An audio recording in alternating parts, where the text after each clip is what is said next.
Meeting of the Medford City Council will come to order. Mr. Clerk, please call the roll. Council Camuso. Council Caviello. Present. Council Knight.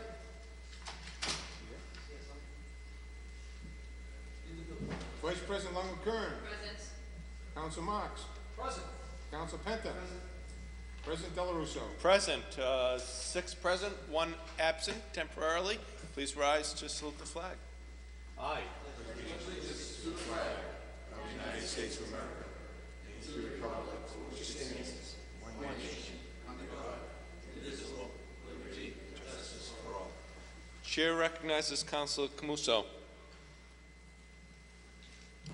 Thank you, Mr. President. I'd like to make a motion to take paper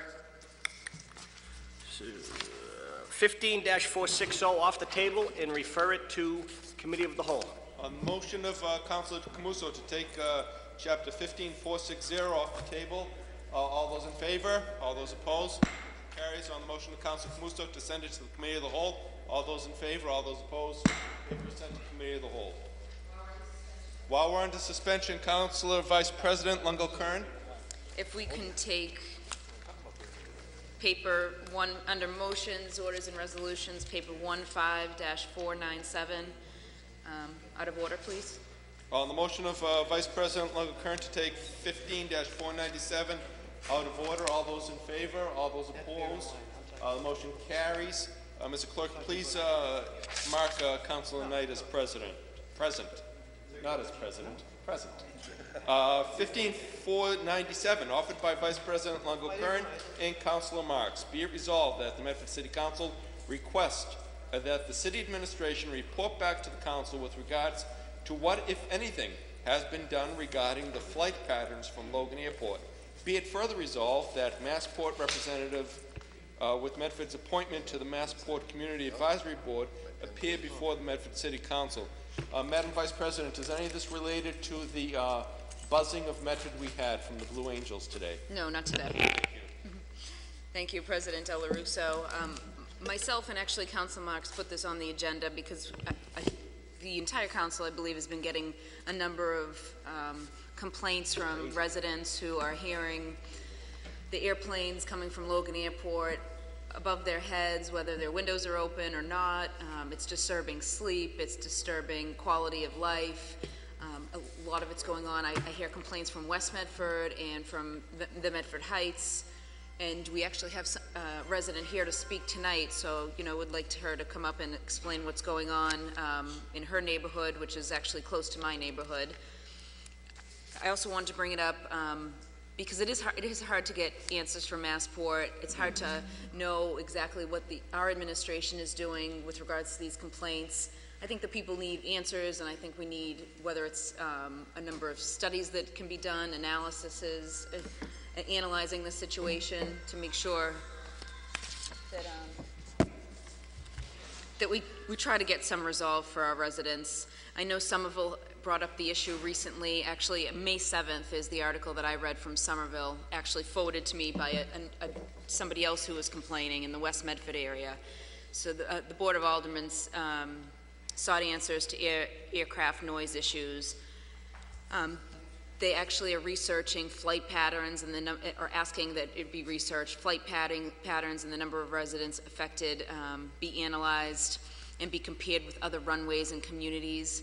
I read it further. I did some research online. I know that an article was in the Medford Patch last year, 2014, at which time Massport stated they were going to do a 1-year study. So I'd like to, further amend my resolve and ask that we get any results from that Massport study.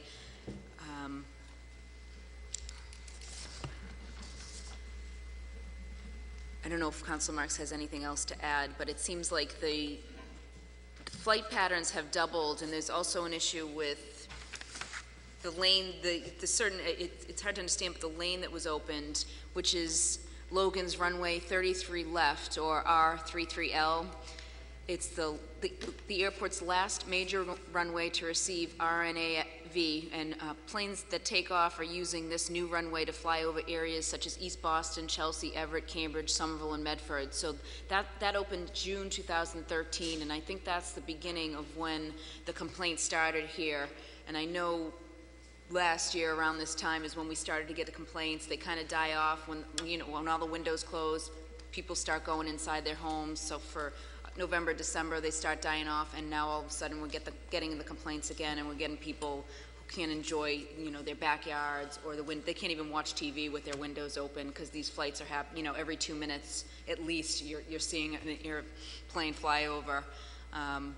So I would like to join in on what the city of Somerville is trying to do. I mean, there's no reason why Medford can't analyze and strategize and draft their own recommendations to Massport or ask for answers so that we can, figure out if there's a way that we can lessen the inconvenience to our residents.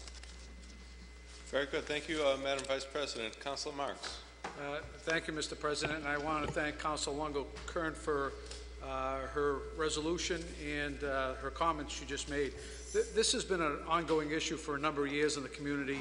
I know there's been several resolutions before this council asking the administration to look into why the increase of air traffic over our community, what can be done on behalf of the many residents and the many different neighborhoods. You would think that it only impacts certain areas of the city, but the complaints I'm receiving go from South Medford to North Medford to Wellington to West Medford. It really covers the entire city, and the disturbance is citywide. I had the opportunity to go on to the Massport website, and they list noise disturbance by community for each year. And this year, which is year to date, January to April, there was 71 complaints from Medford residents and 29 callers that called up. So the numbers, I think speak volume to having someone go find the number to call, first of all, because it's such a concern and impacting their daily life, that we really as a community need to act upon this, Mr. President. I also took the liberty because the Community Advisory Committee, which is a committee that was created some years back, it's not under the auspice of Massport, but it's a separate body comprised of a resident from each of the impacted areas in a certain radius from Logan Airport. And our representative that was appointed by the mayor, she's been on a number of years. Her name is Yelena, and I'll spell the last name. It's S-H-U-L-K-I-N-A. I think it's Shulkina. And she is the Medford CAC, Community Advisory Committee member. And I'd like to give out her email address, Mr. President, because I think residents that have concerns should know who they can talk to, who is the representative from our community that is representing every resident in this community when these board meetings take place. And they're the ones that have impact, that sit down with Massport and sit down with the FAA and are able to affect change on flight patterns, on noise from planes, and a host of issues. And her email address is lzlatsman@yahoo.com. And if you don't have access to email, a phone number is 781-395-1471. And again, Yelena is our community person on the Community Advisory Committee. And I think it's only appropriate that residents that have concern, I think it was a couple of years ago, Mr. President, I offered a resolution requesting that Yelena appear before the council and update us on anything that was taking place within the advisory board. And I didn't get any response, nor did Yelena ever appear before this council. The president of CAC, the Community Advisory Committee, is a woman by the name of Ms. Sandra Kuntz, K-U-N-Z. And she's the president of this, I believe, 30-member board that makes recommendations. And her email address is skunz@verizon.net. And she's the president of the board, and I guess was instrumental in putting together this Citizen Advisory Board back some years ago because of the issues she had in her home community. Just to touch upon what Council Longo Kern mentioned about what's taking place with the Boston Logan Airport noise study. They refer to it as BLANS, B-L-A-N-S, and it was supposedly a three-phase approach to addressing some of the concerns that have been mentioned by area communities. And if I could, off the website, it says this is the largest FAA-funded noise study in the nation. The total dollar value for the study is approximately $8.3 million. 80%, $6.6 million, is funded by Airport Improvement Program grants. And then the remaining is $1.7 million, which is funded by Massport. And the first phase of the project was culminated in October 2007 with an environmental report done and given to FAA with recommendations. The second phase was called the Boston Logan Airport Noise Study. It began in 2007 and was completed in December 2012 with final results documented. And I think that's what Council Longo Kern just mentioned, that she'd like to get a copy.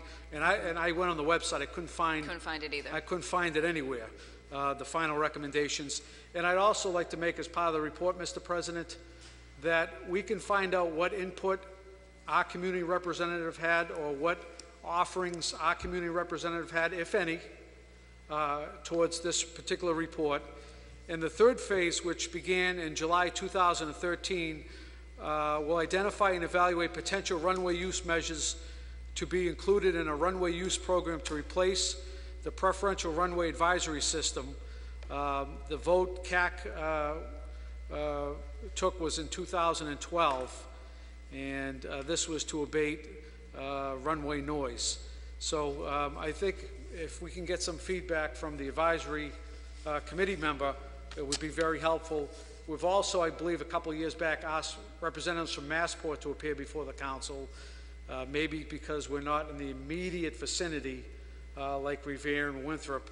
They pay no attention to us, but this is an issue that this council has been behind from day one, and I'd like to see the administration take a more active role in this issue, because it does impact. When I know in Wellington, when I'm standing in my driveway and I can read the numbers on the bottom of the belly of the airplane, you know they're low. You have good eyes. You know, these planes are low. They're low. It's not my eyes, they're low. And, you know, when your home shakes when they go over, you tend to say to yourself, what are the requirements that would put us in an issue where maybe we could get some mitigation? What do you need? When my home shakes, is that enough? You know, I'm not sure, but I was told that they have noise detectors throughout our community, and that we don't reach the FAA requirements to have mitigation. Maybe those standards could be lowered. Maybe it's about time we look at other areas that are being impacted and seeing where these particular devices are located. But in my opinion, Mr. President, something needs to be done. And I know Massport did a mitigation project several years ago, maybe within the past 4 years, of window replacement in Chelsea and East Boston. right, and you know, we may not be at that level, but we're close to a level where I was told also that they were looking at other routes to go over the Mystic and take the planes in a different area rather than over our neighborhoods. And I believe that was taking place, but I haven't seen much in regards to that, because I still, on Sunday mornings, you can almost set your watch by it. You know when they're coming overhead at 6:30 in the morning. You know it's going to last 3 hours. Then certain nights you'll hear them, you know, at 6, 7 o'clock at night.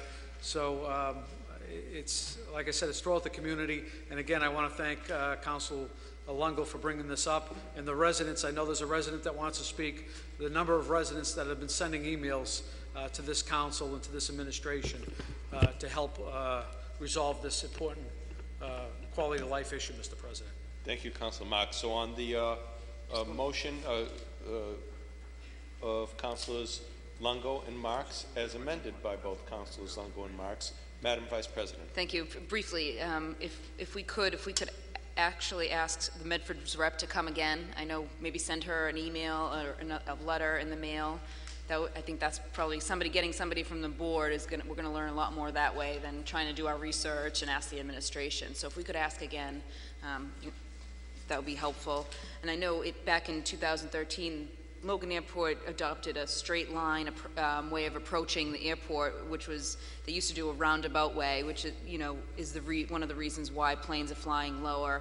The Federal Aviation Administration, which uses radar approach points, allow planes to fly all of a sudden, within the last 2 years, shorter distances, which reduce fuel usage and carbon emissions. So there is a reason why planes are definitely flying low. There is a reason why we're getting these complaints, and therefore there's a reason for the study and the money being spent to make sure, the decibels are within normal ranges. Because if you're researching online too, a lot of things that I found today and yesterday that were popping up were health risks and, detrimental effects that this noise level can have on a human being. So I would like to obviously get that report on that 1-year study, and definitely see if we can get any report on any other studies that are having to do with any of the noise levels. Thank you. Thank you, Madam Vice President. Councilor Knight. Mr. President, thank you very much. Madam Vice President, Councilor Marks, thank you very much for your remarks on this topic as well. I think it's all well and good that we can bring a member of the CAC in here to discuss the flight patterns, but Massport also has an Office of Community Relations, and they also have an Office of Government Affairs. And I'd like to amend the resolution to ask that Jose Maceo, who would be the Community Relations Director, and Nancy Donahue, the Assistant Director of Government Affairs, also be invited to our meeting to discuss the flight patterns. Mr. President, I think it'll be very productive to have all parties involved. Absolutely. So on the motion of Vice President Longo-Kern and Councilor Marks, as amended by both, and Councilor Knight, sir, you wish to speak on this matter. Please state your name and address for the record. Good evening. I do. My name is Michael Ruggiero. I live on 18 Pembroke Street.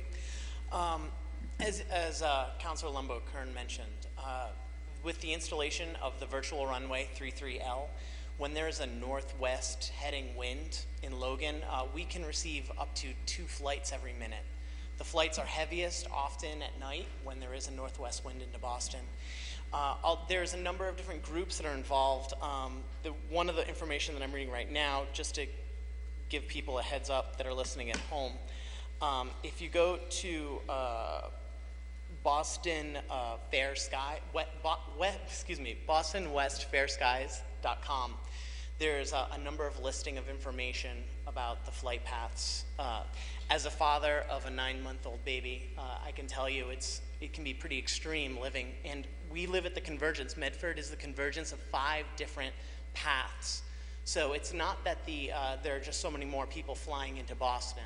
It's that the people that are flying to Boston are going on fewer and fewer paths, and they're all converging onto Medford. So, thank you. Thank you. Councilor Camuso. Thank you, and I can certainly understand the frustrations. My home is right underneath one of the paths, and it seems like every weekend it's coming from like the Winchester line right over the Lawrence Memorial Hospital and into Logan, and it's louder some days than others. When the bigger planes, the 747s, are either taken off for landing, it's a lot louder than some of the smaller 8-320s and some of them double-engine planes. I certainly agree with the resolve and looking in to see if there's some mitigation money out there, but I also am very cognizant of the fact that Massport's first and most top priority is for the safety of the flights in and out of Logan Airport. And I'm sure they'll work with us any way they can, but this is a catch-22, this situation. People, for the same reason people are paying a large amount of money for their homes here in our community, it's because of its proximity to Boston, to the airport, to the financial district, and everything else. So it's sort of a catch-22, shall we say. I know Councilor Marks championed this issue many years ago. He was in the front page of the Boston Herald. I think it was the Herald, was it, Councilor? With this very particular matter. And as I said in my conversations with Massport officials at the time, and that was, what, 3 or 4 years ago, I believe? More than that, Councilor Marks says. They understand the frustrations, and if we do meet a threshold in certain areas of the community, then there is sometimes funding out there to do mitigation within the homes. I know Winthrop is receives a lot of money for the homes right in Winthrop, East Boston. But like I said, unfortunately, this is, and I don't want to estimate the severity of the noise. Believe me, because I understand it wholeheartedly. I have a 5-year-old, but I also am very cognizant of the fact that that it is 7 miles from Boston, and this is one thing that we have to expect. Maybe not with the volume, but Boston, it's an international airport. It's not like Lawrence or Hyannis Airport where you get flights every so often. We're an international airport. You look at these planes, and they are low. You can read them, Lufthansa, Alitalia, and things of that nature. So I'm more concerned about the safety. Like I said, quite frankly, right after September 11th in the year 2001, there was an airline accident that happened right in New York, and it wasn't terrorist. It was mechanical failure or something of that nature, but it landed under mechanical distress or whatever it was in a very populated area that was homes and things of that nature. As I understand it, and the other thing is too, as the gentleman that comes up here weekly with his little tablet looking up web pages said so eloquently, he alluded to the fact of the winds. The planes have to take off into the wind in order to get off the ground. So with that being said, a lot of the takeoffs are predicated upon the wind and the weather and all that too. So, but I certainly do agree with the studies that Councilor Marks brought up years ago and Councilor Lungo-Kern again this evening. So I do support this, but I just, as I stated, I'm not going to repeat the wheel, but I've heard that many people in the community this weekend at the coffee shop stated, because they read the council agenda, and they were a little bit like, hey, when I moved to Medford from Salem, Mass, I knew I was paying $575,000 for my home to get closer to Boston, and this was one of the setbacks, but I certainly understand all the frustrations out there. Thank you. Councilor Carafiello. Thank you, Mr. President. You know, now that the nice weather's out and everyone's out and the yards and the windows are open, you're hearing the noise a lot more than you did over the winter. You know, I don't know if many people know, but over the next 2 to 3 years, there's going to be 11 more international airlines flying into Logan Airport. And they're flying in with those bigger planes, so the problem is only going to get worse. It's not going to get better. So I think it's time that we do get the study out there and get somebody in here. As I said, the problem is going to continue to grow. Thank you, Councilor Carafiello. Ma'am, please state your name and address for the record. Ann Donati, 29 Gaston Street, D-O-N-A-T-I. Okay, so last summer I thought all the airplane noise was in my head, that I was just imagining all the noise, and then I saw the front page of the transcript, residents hear the roar.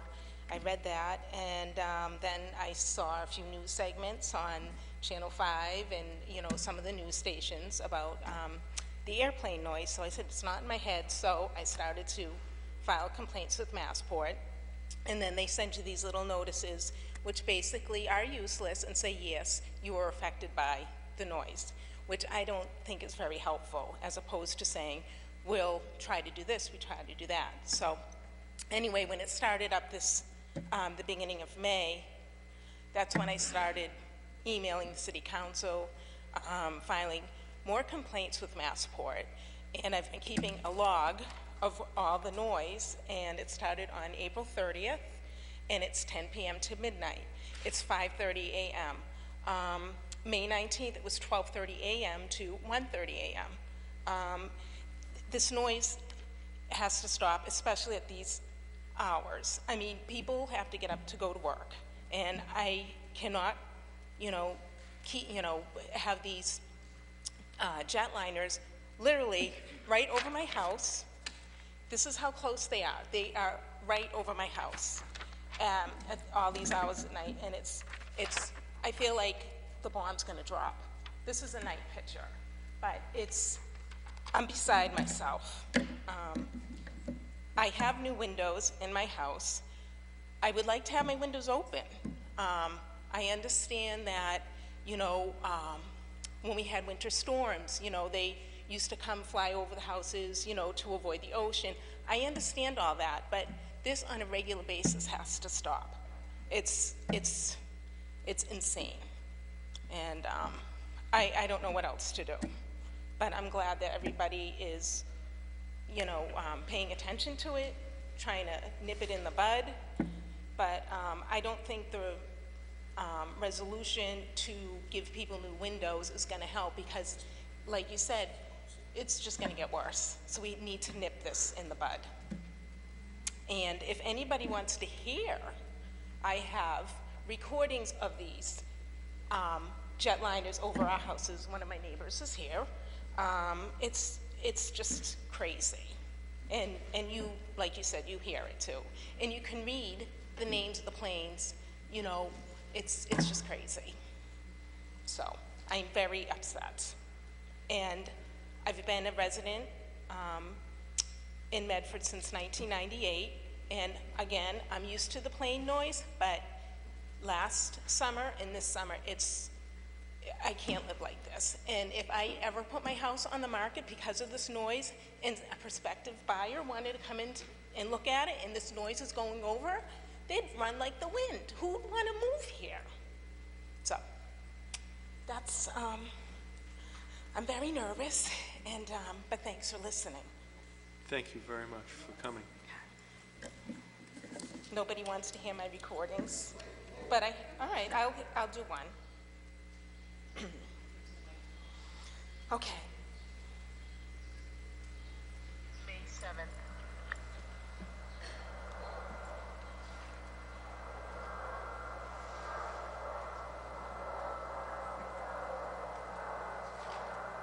That was the beginning of May. And this is a cheapie. This is not 10:30 p.m. That's, yes. Oh, let's see. I have a whole bunch of them. This one, I think, was during, what did it say, April 30th. This was 10 p.m. to midnight. I have a whole slew of them. And again, this is a cheapie, but I think, did you hear it a little bit? We did. You know, all right, I'll do one more. And then I'll let my neighbor speak. This one is the one at 12:30. Tuesday, 12:30 a.m., May 19th.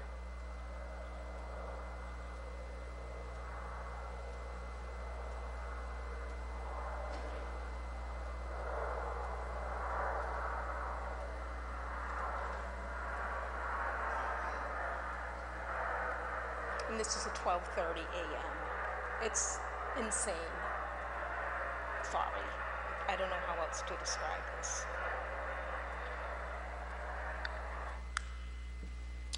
So, thank you. Thank you very much for And coming. you all have my email, so please feel free to contact me if you need me to support our cause. Thank you. Thank you. Thank you. Good evening. Please state your name and address for the record. Chris Umla, 35 Gaston Street. Thank you. I was born in this city, and I've been a resident for 43 years. And I bought my house based on the quiet of the neighborhood. I mean, I could literally throw a rock from my backyard to the house I grew up in. You know, that's where I wanted to raise my children, and because it was a nice place to live. You know, I mean, now I can't sleep at night. You know, and it's ridiculous. You know, and I don't know why they can't at nighttime at least come over the ocean. Nobody's living out there. You know, for real. I mean, I pay more and more taxes, and my quality of life is going down and down and down. You know, I mean, I can't even sit out in the backyard and have a conversation with my brothers and sisters with one of these things coming over. You know, it's just ridiculous. I mean, I don't know what you guys can do, if anything. But any help you can give us would be very much appreciated. Very, very much appreciated. Because this is really, really getting tough. You know. So I thank you all. Thank you for coming down tonight. So on the motion of Vice President Longo Kern as amended, and Councilor Marks, as amended by the same and Councilor Knight, all those in favor?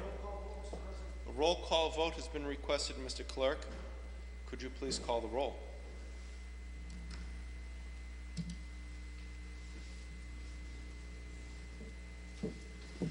Council Camuso. Yes. Council Caviello. Yes. Council Knight. Yes. Vice President Longo Kern. Yes. Council Marks. Yes. Council Penta. Yes. President Dela Russo. Yes, and the vote is 7 in the affirmative, none negative. The motion is passed and so ordered. Councilor Penta. While we're still on the suspension of the rules, can we take 15-495, please? On the motion of Councilor Penta to take paper out of order, 15-495, all those in favor? All those opposed? Carries 15-495, offered by Councilor Penta. Be it resolved that the problem of a Medford businesswoman be addressed. Councilor Penta. Mr. President, members of the council, there is a lady out in the audience. I believe she's going to address the council.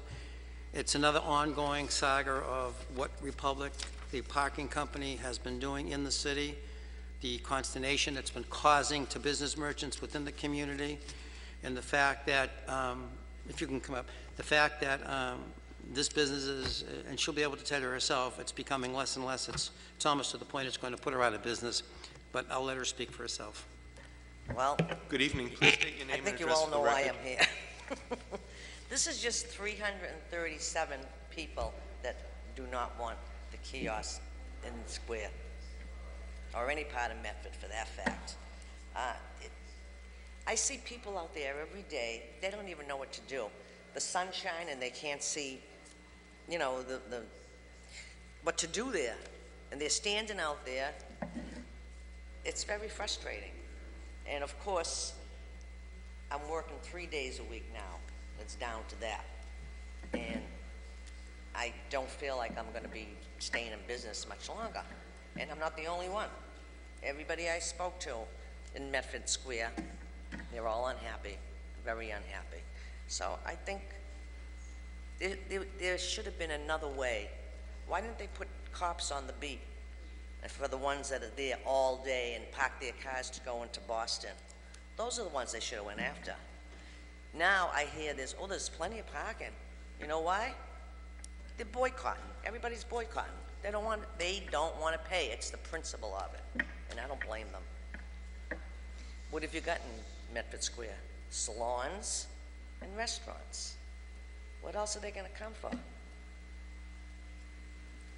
I'm afraid Medford Square is just going to die right out.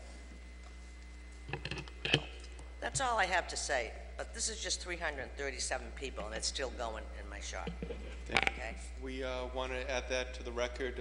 If you would give that to the city messenger, and he'll present to the clerk to be affixed to the permanent record of the city of Medford.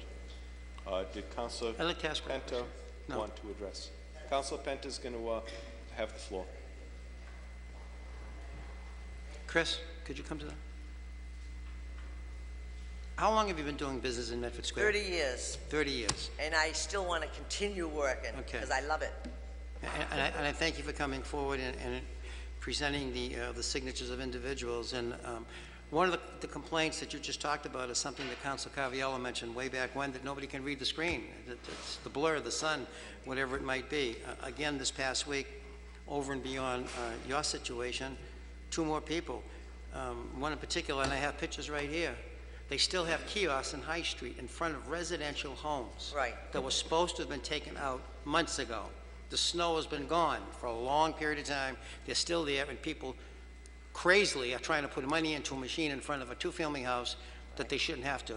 Exactly. And then at the same time, a co-business friend of yours in the West Medford area, a girl had to get off the chair with their rollers in her hair to go out and put money in the meter, and she couldn't even put the money in the same meter. She had to find another spot. Right. That's how crazy this whole system is.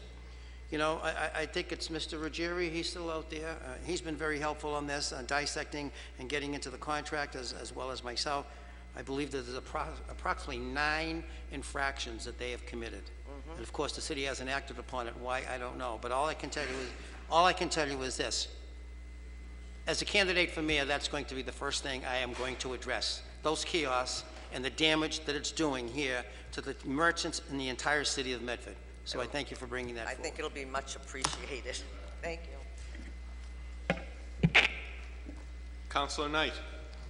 Mr. President, the woman's gone through extensive lengths to get these signatures, and to take them and place them on file with the city clerk might not be the best approach. I think maybe we should send these signatures over to the Traffic Commission to let the Traffic Commission know how much opposition there is out there in the community where they're the governing body. So on the motion of Councilor Knight, or can we take that as a resolution that this petition be forwarded to the Medford Traffic Commission? So on the motion of Councilor Knight, all those in favor? Well, there was the, what was the original motion? There was no motion. It was just discuss the signatures, right, yeah. On that, all those in favor? Roll call has been requested by Councilor Penta.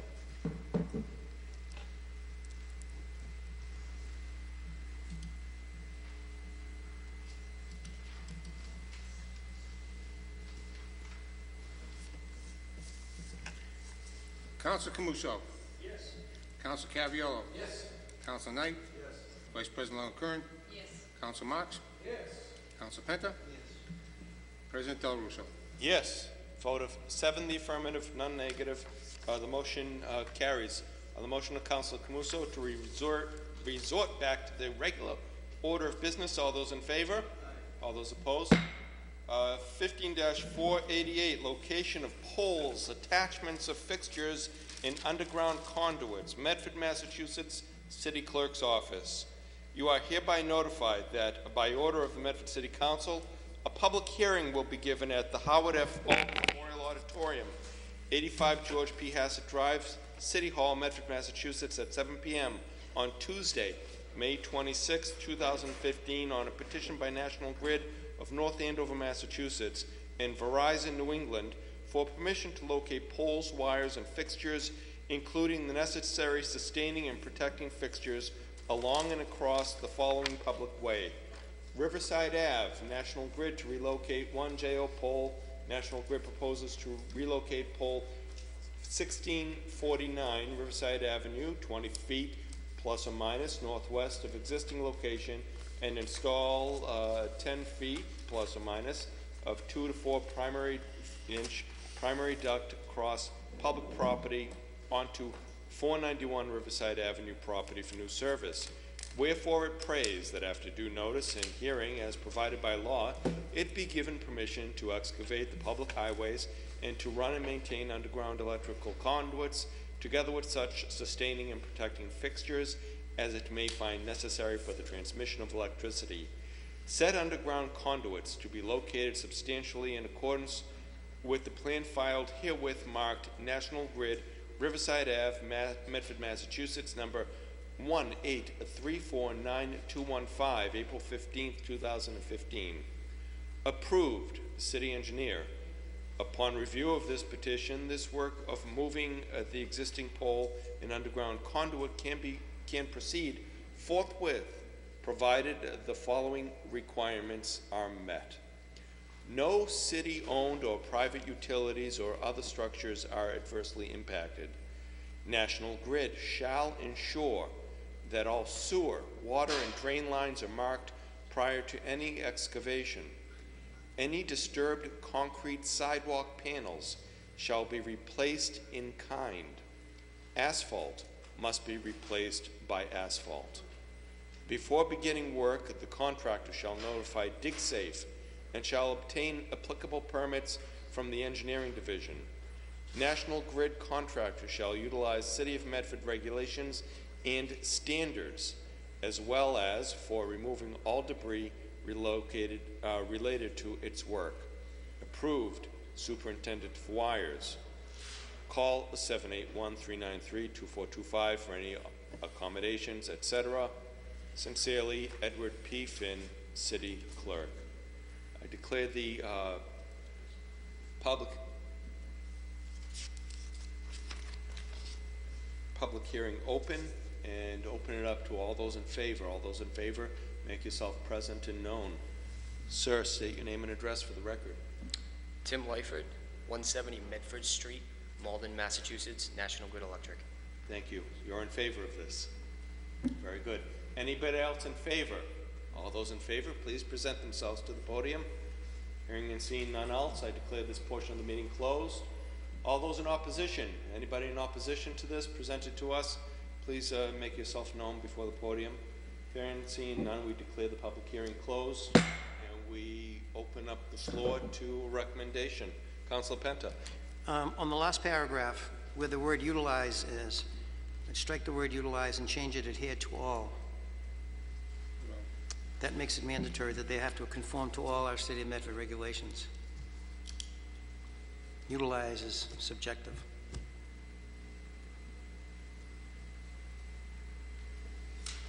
So on the motion of Councilor Penta, that the word utilize be stricken and the words adhere to all.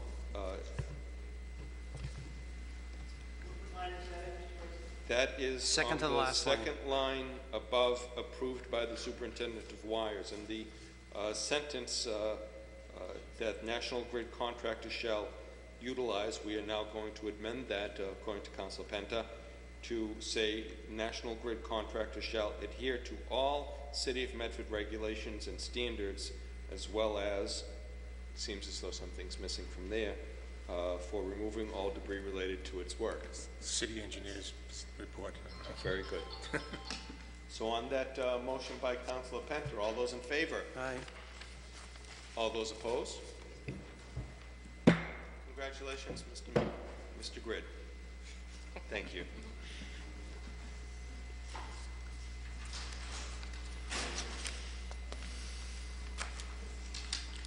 Before we take motions, orders, and resolutions, I've been asked to make the following announcement from the Medford Police Department.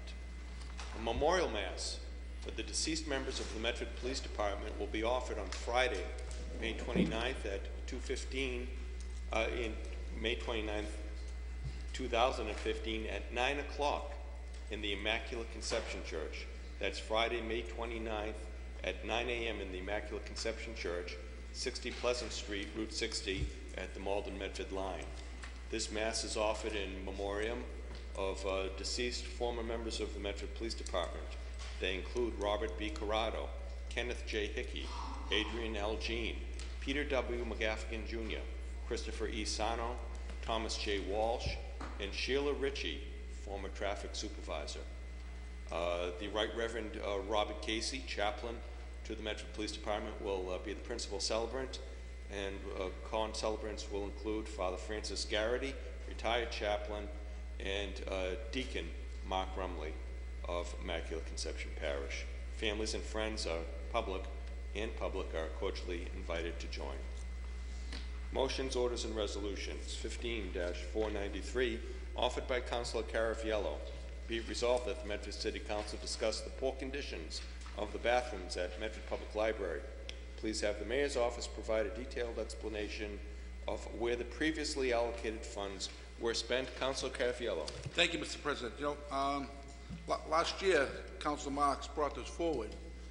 We had a lengthy discussion over fixing the bathrooms, and if I'm not mistaken, $10,000 was allocated to fix the bathrooms, and all we ever got was a couple of faucets changed over there. And this, over the weekend, I was home doing some yard work, and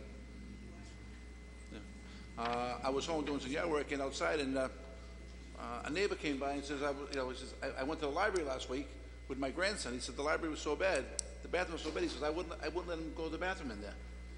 He said, what happened to the money that you guys allocated? for the repairing of it. So at this point, Mr. President, I'd like to have the mayor's office provide an explanation of where the $10,000 that we authorized for the bathrooms have gone.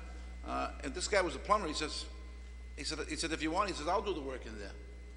Some licensed plumber, he says, just buy the stock. He says, he said, I'm sure we can get other volunteers to do the work. But at this point, the library is going down and down every year. There's less funds being allocated to it, but at least we could have some clean, decent bathroom facilities for the children to use there. Because with the new children's librarian, you're seeing an upturn in kids going there. And if you've gone in the bathrooms there, they're Council Marks already went in, they're deplorable. Thank you, Mr. President. Thank you, Councilor Caviello. So on the motion of Councilor Caviello, Councilor Knight. Mr. President, thank you very much.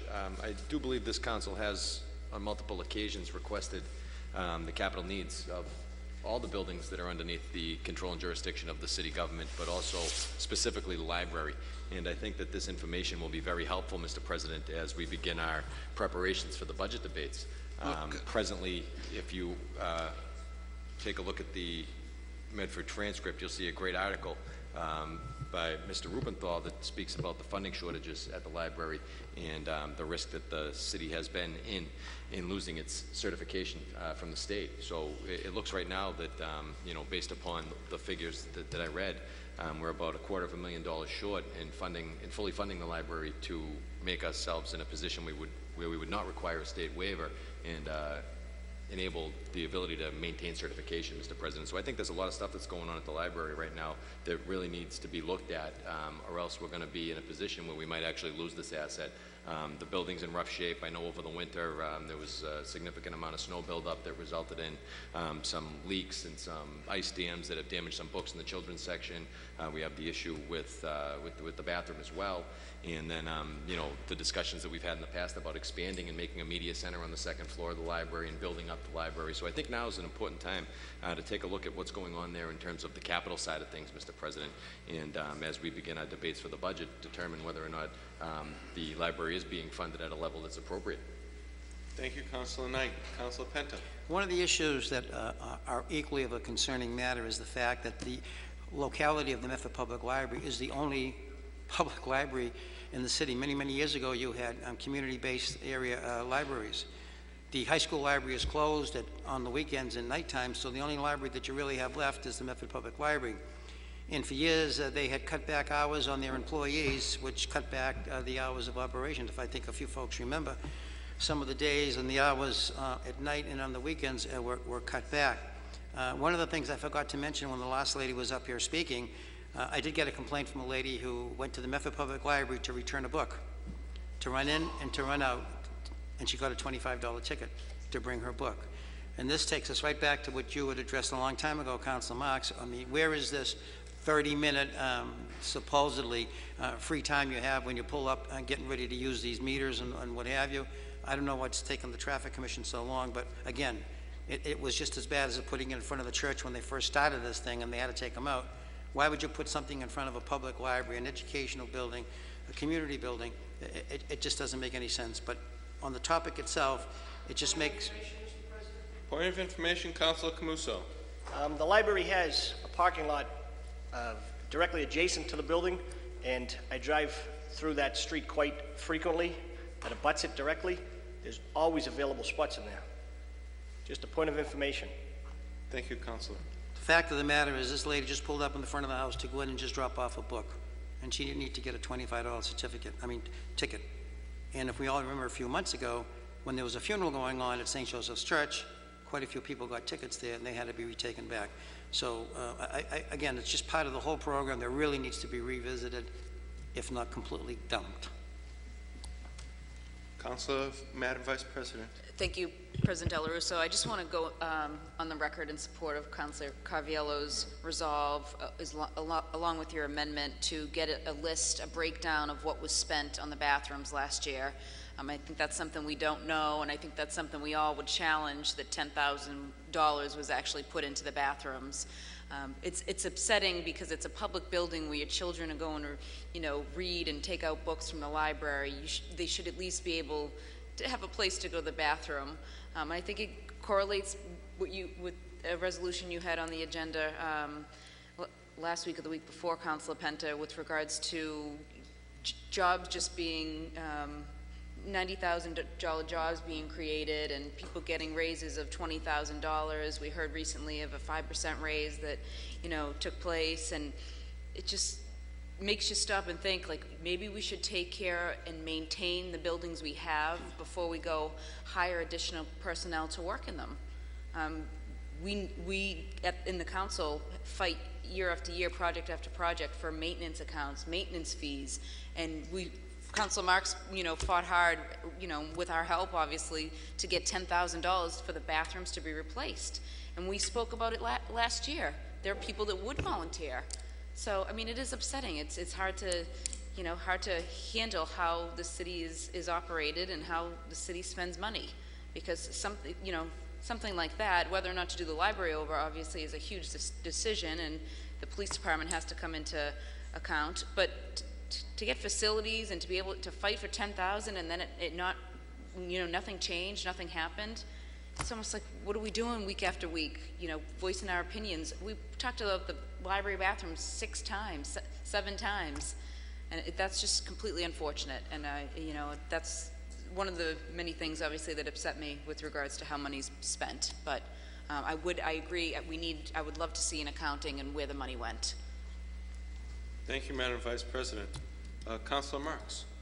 Thank you, Mr. President. I want to thank Councilor Caviello for offering this resolve tonight, and my colleagues for their comments. The article I read in the paper, mentioned the library director, Brian Boudelier. And I remember the last several budgets when we sat in, like we do with all the department heads, and when we asked the question of the director of the library, what are your needs for the library? He said, at this time, I don't have any. And I pointed the question about the restrooms, and I likened them to prison bathrooms. And he said he doesn't see anything wrong with the bathrooms at the public library. And I think that's part of the problem we're seeing, is the attitude, to be quite honest with you, from the director himself on the condition of the building and the inability to stand up on behalf of the library, which is his job, and fight for what's needed within that library. We were told last week they're down a children's position. We were told they're down a reference librarian. Councilor Knight just mentioned about the fact that we may lose certification. We're about $250,000 away from certification. The Mass Board of Library Commissioners, Mr. President, without their certification, we could lose network subscriptions, database, and interlibrary loans. We could lose the ability for Medford residents to use their Minuteman card and go to any other library in the Minuteman network. I hear a lot of people say, well, I go to Lexington or I go to Arlington. And the fact that we may be on an island because we refuse to put in the necessary funds to fund our library. I would say you go to that library at any given time, Mr. President, you'll see people in all the different sections. The library is highly utilized, and even based on the current offerings it has, it's still an attraction in this community. And yes, things are changing and things are going more electronic and so forth. I understand that, but there's ways like the town of Watertown, who just built a library a few years ago, state-of-the-art library, is attracting people back to the library, different offerings back in the library. We have a community room in the library, in my opinion, that's underutilized and could be a much larger asset. Councilor Caviello mentioned on many occasions about adding a second floor onto the library and creating some type of community room or function room up there. There's a host of things we can do with this library, but one thing we can no longer do is to underfund the library, keep on getting a waiver from the state. Now, from what I was told by a state representative, that waiver is supposed to be a one-time thing. Okay, Medford, you couldn't reach the funding this year for whatever circumstance, here's a waiver. We'll keep you in the network, we'll keep the funding coming, but here's your waiver. But to get a waiver year after year after year is an injustice, Mr. President, and the state legislature should have never allowed that within their legislation, to allow a community to use that as a crutch to say, you know what, we're no longer going to fund our library, and we don't care because we got a waiver from the state saying we can do so. That wasn't the intent of the legislature, the legislation that was filed by the legislature. And Medford, from what I read in the article, was one of just a few communities that has received a waiver or multiple waivers in the last several years. So, you know, we're falling short of the mark here, and it's quite disturbing because I wish I could tell residents, you know what, we're not putting the money into the library, but we're putting it into our police station. That's not the case, Mr. President. We're not putting the money into the library, we're putting it into City Hall. Go into any one of these restrooms up here, they're in deplorable condition. There's yellow crime tape around the urinals that you can't use. The sinks don't work, Mr. President. It's a disgrace. The hand sanitizers, the minute they put the hand sanitizer dispensers around the building, within 3 weeks, they were gone. There was nothing left in them, and they haven't been replaced, Mr. President. It's just, you know, it's amazing. So I wish I could tell people we're taking our money and utilizing it somewhere else, but that's not the case. And the taxes, as people mentioned, keep on going up. The buildings, the infrastructure's crumbling, and we really have very little to show. And I agree with Councilor Caviello that, you know, I think we did receive an itemized listing a while back, because what originally happened was this whole council voted unanimously for $10,000 in the budget, and the administration was kind enough to put it in there. The air conditioning went within the public library, and they used the $10,000 towards the air conditioning. Now, I'm not going to dispute that. If they thought that was more of a priority than fixing the restrooms, they did find more funding in the budget to do the restrooms. Now, Mr. President, I'm not going to want to speak out, but let me tell you, Mr. President, I don't know if anyone watched the movie The Jerk with Steve Martin. It's a movie from years ago. He ran into millions of dollars, the jerk, and he lived in a little shack. And with that millions of dollars, you know what he did? He built a bigger shack. And that's what we did in the library bathrooms. We went from a deplorable bathroom with deplorable tiles and fixtures and everything else to now a deplorable bathroom with a new sink, the same old tiles, dirty tiles, the same old crummy doors, the same old prison style, Mr. President. And that's going to be the showcase. When people from other communities come to our library, they walk in the restroom, they must be saying, where am I? Am I at Cedar Junction? Where am I? What's going on, Mr. President? I just don't know what's happening, Mr. President. But again, in this year's budget, I hope we all sit down when we have our deliberations, and when the director comes before us and say, you know what, I'm fine, everything's running fine in here. I have half the staff, but you know, we make ends meet. My budget for maintenance has gone down, but we make ends meet. And we should all in one voice say, Mr. Boudelier, you're not making ends meet. Your library is falling apart. Open your eyes, Mr. Boudelier. Open your eyes. If I could, just from the chair, in defense of someone who's not here to speak for himself, my experience with the librarian is that he's very much concerned. Medford's at a crossroads now that we have the opportunity to elect new leadership, and we'll do that, and I think we'll see some adjustments. Mr. President, just if I could, a department head is not there just to collect a $110,000 salary. A department head is there to do the people's business and to make sure whatever they're in charge of is kept up, Mr. President, and that they're the biggest advocate, and not playing second fiddle saying, well, politically, I don't want to say anything because I don't want to jeopardize my job. That is not what a department head should be, Mr. President. And I don't think I'm throwing anyone under the bus, Mr. President, because I feel strongly, meeting with this particular department head over the last several years and hearing his answers year after year after year to our questions, that everything is fine. So I don't feel like I'm speaking out of turn here, and I look forward to this budget session, Mr. President, and maybe we'll get a different outcome from the department head. Thank you, Councilor Marks. Councilor Carviallo. Thank you, Mr. President. You know, if you go on the state website, there's been a grant system there for rebuilding of the libraries and renovating the libraries for the last 2 to 3 years. And I called up and asked, and we've never applied for the funds.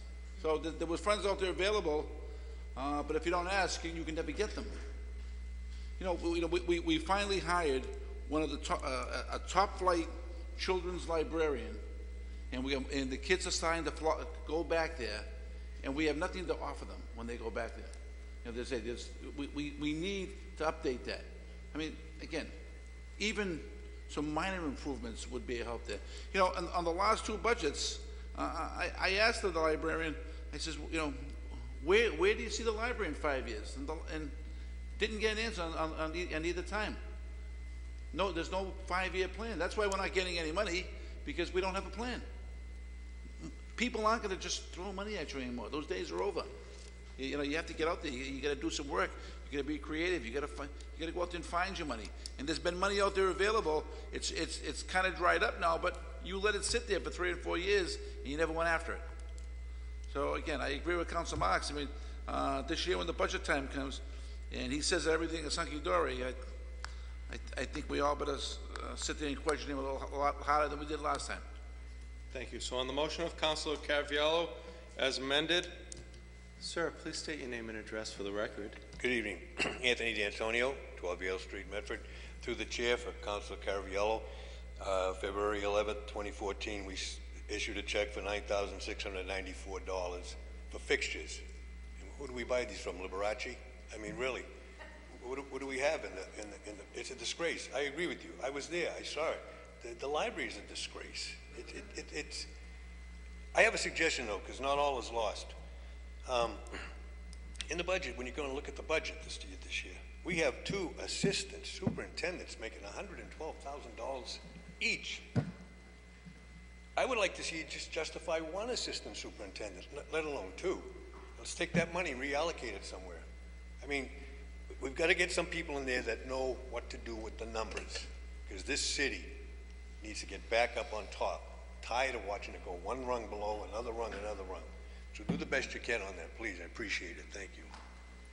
Thank you. So on the motion of Councilor Carviallo, as amended, all those in favor?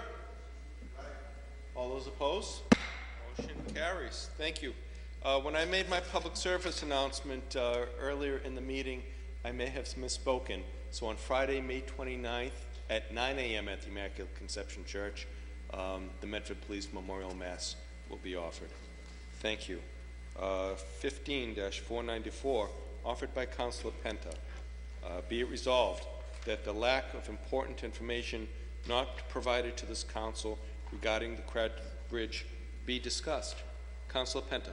Mr. President, but more importantly, anybody who might be watching and Medford Square business folks, the situation regarding the Craddock Bridge is just an ongoing tale. So I think it's time to me we have a little bit of a history lesson here as it relates to how did we get to the position we're in right now. We can go back to 2002, 526, offered by Councilor Longo. Be it resolved that the Craddock Bridge be discussed in regards to public safety. And there was a whole host of amendments as it related to that. Now that was in 2002, 13 years ago. First response from the state came back in 2006. They first sent a note back that basically says that the Commonwealth of Massachusetts will be taking a look and to review it. Then we go to 2011. From 2006 to 2011, there was absolutely nothing that took place that revolved around that particular bridge. At that point in time in 2011, they said the cost of the bridge was going to be $2.5 million. Then in August of 2012, it jumped to $8.5 million. And then in April of 2013, it jumped up to $12.7 million. And at that meeting on April 13th, of 2013, I had asked the question as it relates to mitigation for our downtown Medford business folks. The council voted 7-0 on that. As a matter of fact, we got a letter of support from the Medford Chamber of Commerce on that particular issue. Sent the letter to the mayor and to the state, and to this date, still, absolutely nothing has come back. From April, we sent it again in May of 2013. June of 2013, the cost then went down to $10.7 million. And now, again, on February of 2014, the question of mitigation came up. It was presented, and we still have no answer to that. All we know right now that we're getting a bridge that's supposedly going to be starting at this point in time, sometime this summer. And what doesn't make sense now, they're saying that on November 4th, 2018, the bridge will be completed. But during the summer of 2018, the bridge will be open for use. So how can you have something not completed and open for use or be completed in November of 2000? And that cost now is projected at $10.78 million. $10,778 million for this particular bridge. We've seen all kinds of correspondence from representatives in our city who are saying this is a wonderful thing dating back to 2006 to 2012 to 2013. We've received press releases from the mayor, from the senator in this community, that this bridge is such a wonderful thing. You know, they built the tunnel from France to England, which was, I believe, 21 miles in less than 9 years. And we have a bridge here starting in 2015 to be included by 2018. That's 3 years to go 121 feet. Think about it, 121 feet when you built the tunnel, which was 21 miles, and it was underwater. This whole thing, as far as I'm concerned, is the biggest slap in the face to the Medford business community. And the sad part about it, one of the gentlemen who's in charge of this project lives in the city of Medford. Now, Councilor Del Russo, I'm calling you on the carpet tonight because you indicated that you'd never received the letter dated February 24th, for which your name is on here. Every single one of our reps, our senators, our state, Paul Gear, Cassandra upstairs in the engineer's office. And I accepted you for your comment saying that you couldn't find it in your file. But it was convenient for you last week to get Eversource here just like that, when the conditions of the streets might be taking place. But at the same time, this council has been asking for you to go forward and call for this meeting. And there is no meeting here. But there are public notices out there, and there are stanchions out there indicating that the bridge is going to start this summer. So what clout you have, I don't know. What clout this city has, I don't know. But the more important part of where the clout all lies is this city council should be holding somebody to be accountable for the mitigation process that needs to take place on this, because businesses are going to be hurt, and some people might even go out of business. It's absolutely unfair that this project is going to start in the summer of 2015 and not be completed till November of 2018. On my first point is, you had Eversource here as a result of Councilor Marks bringing the issue forward. So I applaud you for that. And my second point of information is we did have representatives from the bridge here about a year ago, I believe. Twice in 6 months. Correct. And at that point, they stated that there won't be any mitigation to businesses. Even though this council did ask for it, they clearly stated that. So I don't want businesses to think otherwise. With all due respect to my council colleague, that may be your interpretation, but nothing was ever definitively signed or put in writing. This council asked to have that put in the RFP that went out there. And there are four components to the people who are bidding on that bridge, number one. This council asked that they come here and they apprise the city, the council, and the business community, and the Office of Community Development as it relates to the progress of that bridge, and they never did it. The only meeting that they ever had was, I believe, some 3 weeks ago at 10 o'clock on a Wednesday morning, for which certain councils couldn't go, a lot of people couldn't go, and it was just their staff meeting if you want to come and see what it's all about. And then they send you a press release, for which is put in the paper, that basically tells you that this is not going to be completed until 2018. So if you forget all the gibberish that gets around the 2018, and then they acknowledge that the footings of the bridge, which have been there for 100+ years, all they're going to do is reshore them up. That bridge is not sunk at all. And what they think they're building, the Taj Mahal, I don't know. They don't need to build the Longfellow Bridge like they're building in Washington. This is a very simple bridge of 121 feet. Sure, you want to make it adaptable for people's sidewalks and bikes, go right ahead. But with the art of technology that's out there today, and for them to tell you it's going to take you well over a year just to figure out what's underneath the bridge and move the lines and this and that, that is absolutely absurd. Absolutely absurd. It's probably the biggest snow job that this council and this city has gotten from the State Department of Public Transportation. And we haven't even gotten to the issue of the bus routes and the changing of the bus routes and what's going to happen after that and once this bridge goes into construction.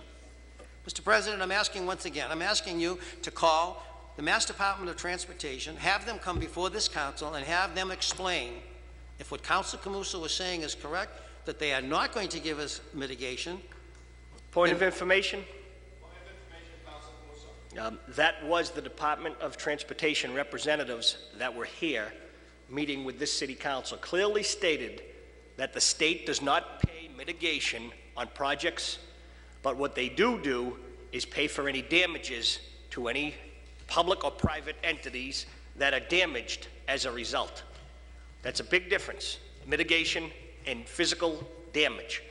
Well, I'm going to respectfully disagree with my colleague because state agencies and state departments do pay mitigation, and if they're asked to do it, they do it.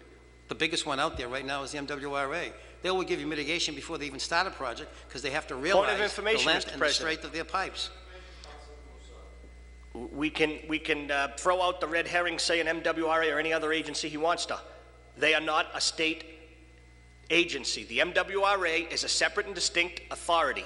It's an authority like Massport. It's an authority like the MBTA. Their rules, their laws are different. The Department of Transportation clearly stated this to us. They said it right here. If we have to go back, rewind the tape, maybe the councilor forgot what they said. I'm not responsible for what he remembers, but I'm responsible for what happened here. And that is clearly what was said. The state does not pay mitigation on public projects. Well, I'm responsible for what I know, and what I know is this, that the Commonwealth of Massachusetts does and can. If the city of Medford is going to be impacted to such a degree and businesses are going to be displaced for a period of time such as that, and when you have your own Chamber of Commerce, and when you have an entire city council, and when you've been talking about this since 2013, and we're now to 2015, and there is nothing, no acknowledgement, no public hearing, no public meeting, it's a disgrace. And if you think they're doing a good job by taking this bridge over and cutting down the amount of time that it's going to take, or not to take, it's wrong. It's not right. This is not right. This does not speak well for a governmental project and a governmental agency. And more importantly, how can you go and start with $2 million, go as high as $12 million, bring it back to $10 million? They can't even figure out what the actual cost is going to be. And the total disruption is going to be when they put that ramp in Medford Square and shutting off one of the ramps coming off Route 93, there's going to be a complete fiasco. We still haven't seen the final product. It still hasn't been presented to the business people, the Chamber of Commerce, or this council. And that to me is what this whole system, this whole project is all about. Mr. President. Absolutely no transparency at all. Mr. President. Councilor Camuso. Thank you. Once again, to say that there was no public meetings, it's fiction. It's fiction once again. We had a meeting here with the representatives from the Massachusetts Department of Transportation. One of them's name was Donald Daly, and I don't remember the other gentleman's name. They were here. What was it? Paul King. Paul King. They were here at a 7 p.m. meeting of the Medford City Council. Twice. So to sit here and say that there hasn't been public... Point of clarification, Councilor Penta. The meeting took place on the 18th of July 2013, and it took place at the Century Bank and Trust on Mystic Avenue. The time that came over here, his name was Billy something. He appeared here from Medford and his other person. That's what took place. And that meeting, we were told, as a matter of fact, I have Mr. Davies' private personal number because at that particular night, on that particular meeting, they were trying to shut me off. I'm asking him a very important question as to why this meeting was not being held here in Medford, and where is the mitigation as it relates to the concern that we have? If you're not going to give us mitigation, what are you going to give for the business community? Don't tell me you're going to pay for the disruption or the destruction to their product. Of course they would have to do that. That's common sense tells you that. But don't come in here and do a project and totally disrupt the entire community, the downtown area. You have bus routes, you can have people completely confused. Can anyone in this council turn around and explain what's going to go on? Can you tell me where the bus routes are going to go? Councilor Camuso Yes, has the floor. yes, the bus routes are going to go, the main bus route, I don't know if the councilor took the time to reach out to the correct officials as I did, but the bus route is going to be moved. Point of clarification. He wants to make a representative to me. My point is, they belong before the public. I don't want to do something, the public belongs to hear what's going on, and that's what the council called for. If he wants to go on his own, good luck to him. I want him to come before here. This is a City of Medford project. As I stated, if the councilor doesn't want to go over and above, as I have over my 16 years of public service, reaching out to the particular people that can make, rather than yelling and screaming in hot air, can actually make the bus stop moved. They are moving it across the river over near the bridge. And hopefully it will be a permanent home even after the construction project with a nice greenery and maybe a bus shelter that Councilor Marks brought up before. So I am doing some talks with the appropriate people. That's number one. Number two, I'm going to revert to a conversation I had with the councilor just a week ago, who was adamant about a former member of this council not bringing up the beer and wine. And, Wait a minute, point of information, Mr. President. It's got absolutely nothing to do with it. He's talking about apples and oranges. It's got nothing to do with this particular issue. It's a pattern of your fictitious mind. It's your fictitious mind. You're going to call him out of order or not? This has nothing to do with this issue. Let's stay on topic and there's stop nothing the to bickering. do with the issue. You Councilor want to shield for Camuso her, has do it in the floor, public. Councilor Bento. As I started to state, Mr. President, earlier in his dissertation this evening, he said there was no public meetings. In fact, there were 2 public meetings. And the public meetings were in 2013. This is 2015. And we had one here at the Medford City Council, not in 2013. I will get you the exact date, but it was right here. The gentlemen were here. It was the first meeting, the first item agenda, I believe, and it was a very, very good meeting, and they emphatically stated, I mean, if you want to make up the rules as you go along, like you've done a long time. It's right here, Councilor.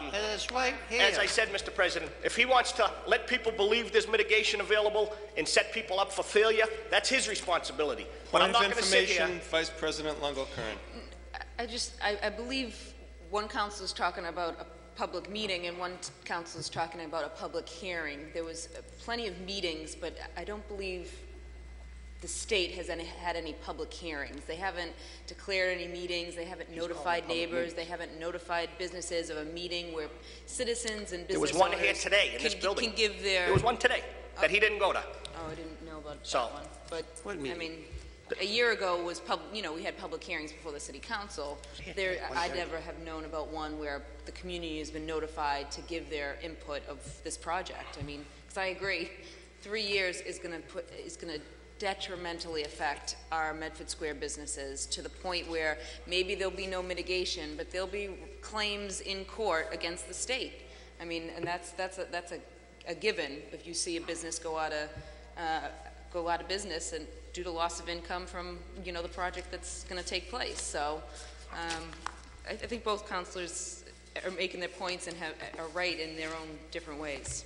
Thank you for your point of information. So, Mr. President, if I just can finish. Councilor Camuso has the floor. And I'll wrap it up. And Councilor Longo-Kern is 100% correct. There can be lawsuits and there probably will be lawsuits. But the fact of the matter is the Commonwealth of Massachusetts, on this particular matter, is the Department of Transportation does not pay mitigation to businesses as a result of public works projects. If that was the case, when they did the central artery and took down all the green space in there and did the Rose Kennedy Garden, the disruption, Mr. President, the disruption is lousy. And I understand that completely. But Councilor Camuso just referred to the Rose Kennedy Garden. The Rose Kennedy Garden was an afterthought. It was going to be a greenway. The Rose Kennedy Garden came in after the fact. That was part of the mitigation and the rehabilitation because of the damage and the construction that took place in the artery. And Mr. President, precisely. It was a public works mitigation that went to the city of Boston, not to the businesses that were directly affected in that area, like Faneuil Hall Marketplace and, businesses' property got taken care of. But like I said, the state does not, they said that at this meeting. This isn't fiction. This is factual, what the state said to us. Now, if the law changes, I hope it changes. But like I said, I think our biggest thing right now is doing everything in our power to help the businesses, as I've been doing with other members of this council, talking to the MBTA about moving a bus stop that is going to be detrimental to the passengers in the current state of placement of it, as well as for the businesses that are already going to be dealing with. So let's work on the stuff that we do have some input and control over. The DOT is overseeing this project, the Department of Transportation, and City Clerk Finn. At what point have they notified you about the public hearings coming up regarding posting it on the board and everything, or not yet? Well, Can you turn him on? What they tend to do is either fax over a notice or email a notice, so it's sporadic the way some of these notices come in. So I'm not quite sure on the one today. I haven't checked the postings. Because this Saturday, too, the bid went out for the Crystal Campbell Peace Garden. The bid went out this Saturday, 2 days ago.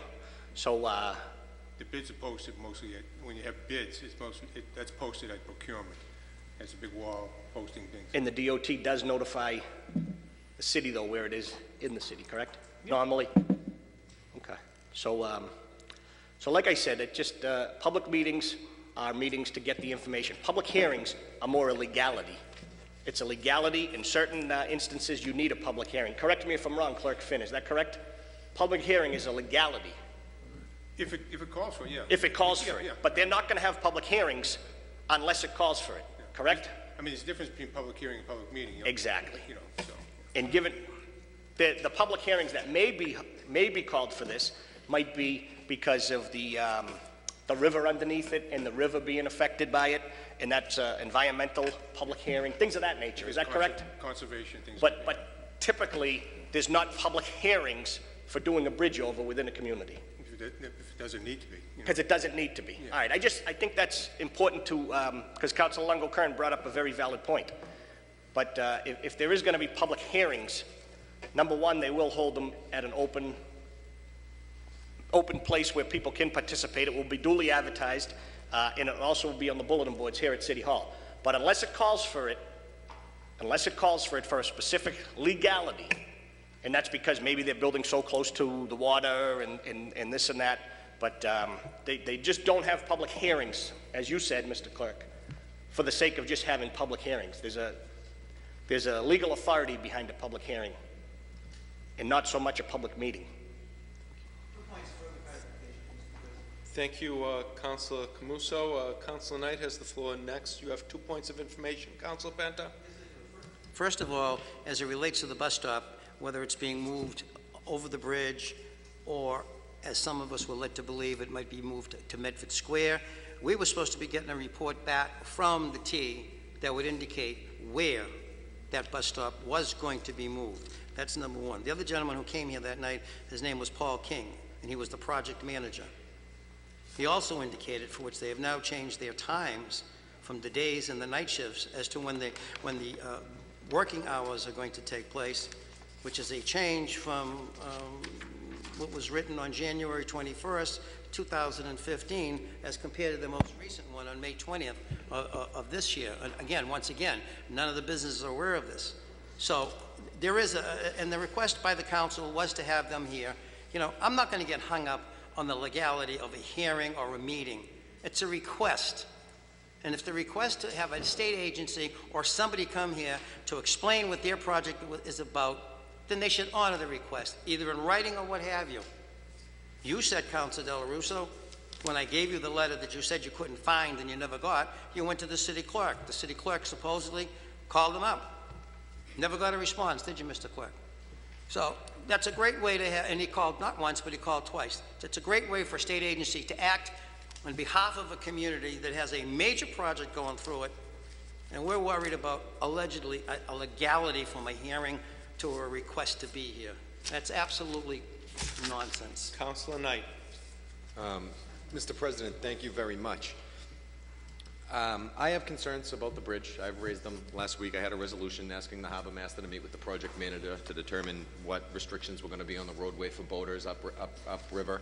I think that, we've all scratched our heads and wondered what's going to happen with the buses. We've all scratched our heads and wondered how this off-ramp is going to work, where cars can take lefts and rights around the backside of Medford Auto to get through Medford Square. With that being said, Mr. President, I wholeheartedly feel as though another meeting would be beneficial to get some of our questions answered. However, it appears to me that the DOT is not willing to have this meeting. So with that being said, I'm wondering if it would be a beneficial exercise for us to maybe put some questions in writing as to what we want answered and send them over to the project manager and have the project manager get back to us. If in fact the project manager doesn't get back to us in a timely fashion, then we can take action. But at this point in time, Mr. President, let's try to get the questions answered so that we can provide the information to those people that are going to be most affected by it. And we can go from there. But I think what we really need to focus on is solutions, Mr. President. And, we need to focus on how we're going to help these businesses through this tough time. It's going to be 3 years of construction. How we're going to improve traffic flow during this 3-year period of time as construction's going on. And then, figure out what best practices work so that when we have another construction project at this scale, we're prepared to deal with it, Mr. President. I'd like to see maybe a listing of the questions that we have, that we need answered. And if we can get those together, maybe as a group in committee of the whole, and then vote on it to come out of the committee, and then vote on that to have those questions sent to the DOT for an answer, I think that we might be on the right track, Mr. President, to actually getting solutions. Thank you, Councilor Knight.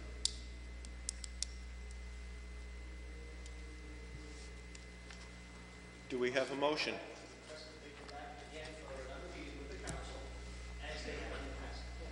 On the motion of Councilor Camuso that the representatives of the project present themselves before the City Council for a meeting, all those in favor?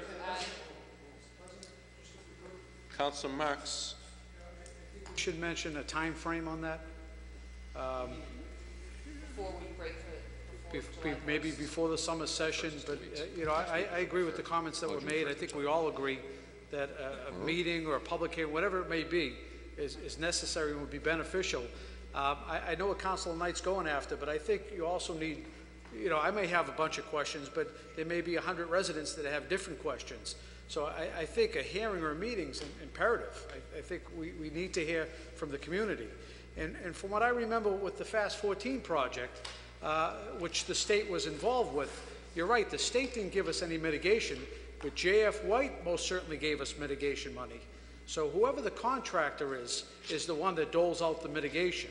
And that's why we've asked, even with Eversource, we've asked the administration to use some leverage in order to get some mitigation for tearing up all our streets. And we should be asking the same, whoever the contractor is of this Craddock Bridge, for mitigation on what's going to take place, the impact of the business owners, the impact of the drive time in the morning, the commute. There's a host of impacts that are going to take place, Mr. President. So, I hope that they don't turn a cheek at us, Mr. President. And if I'm not mistaken, myself, Councilor Penta, I think Councilor Caviello, we attended a meeting that was had right across the street. I don't know if it was about a year ago. I think Councilor Lungo was there too, early in the morning with the state.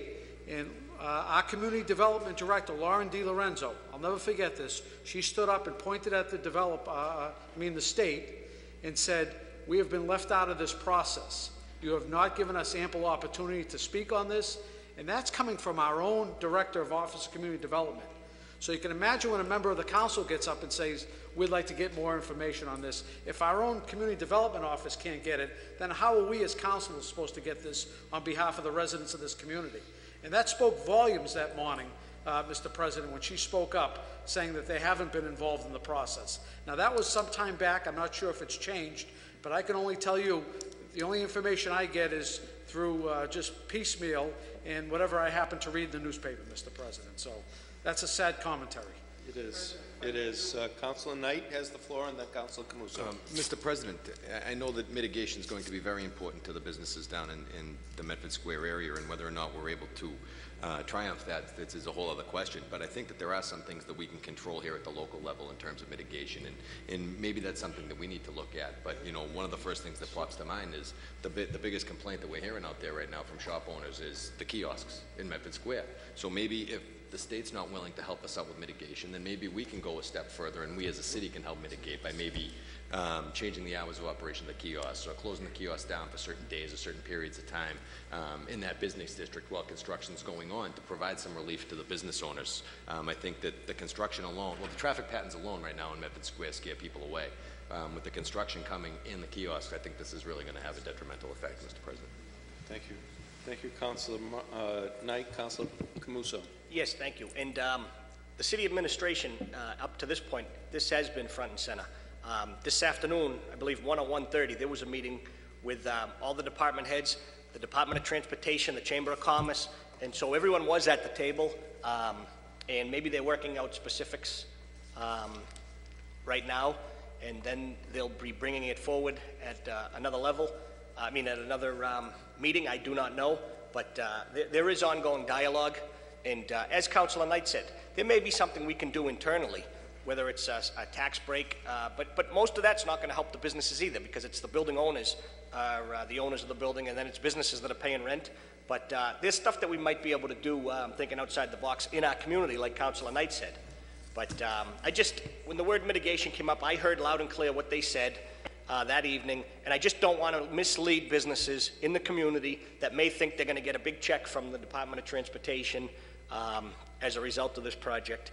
And I think we have to be fair to them and not give them false hopes that they're going to get a golden bar at the end of this project, when the state clearly said when they were here they're not in the business of paying mitigation, but they will be willing to work with the city on maybe smaller projects in the immediate area.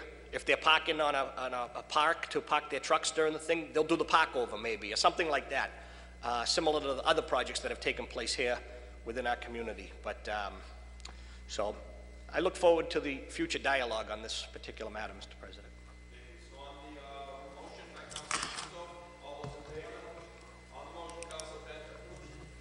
Again, there are subcontractors, as Council Marks has alluded to, that are going to be responsible.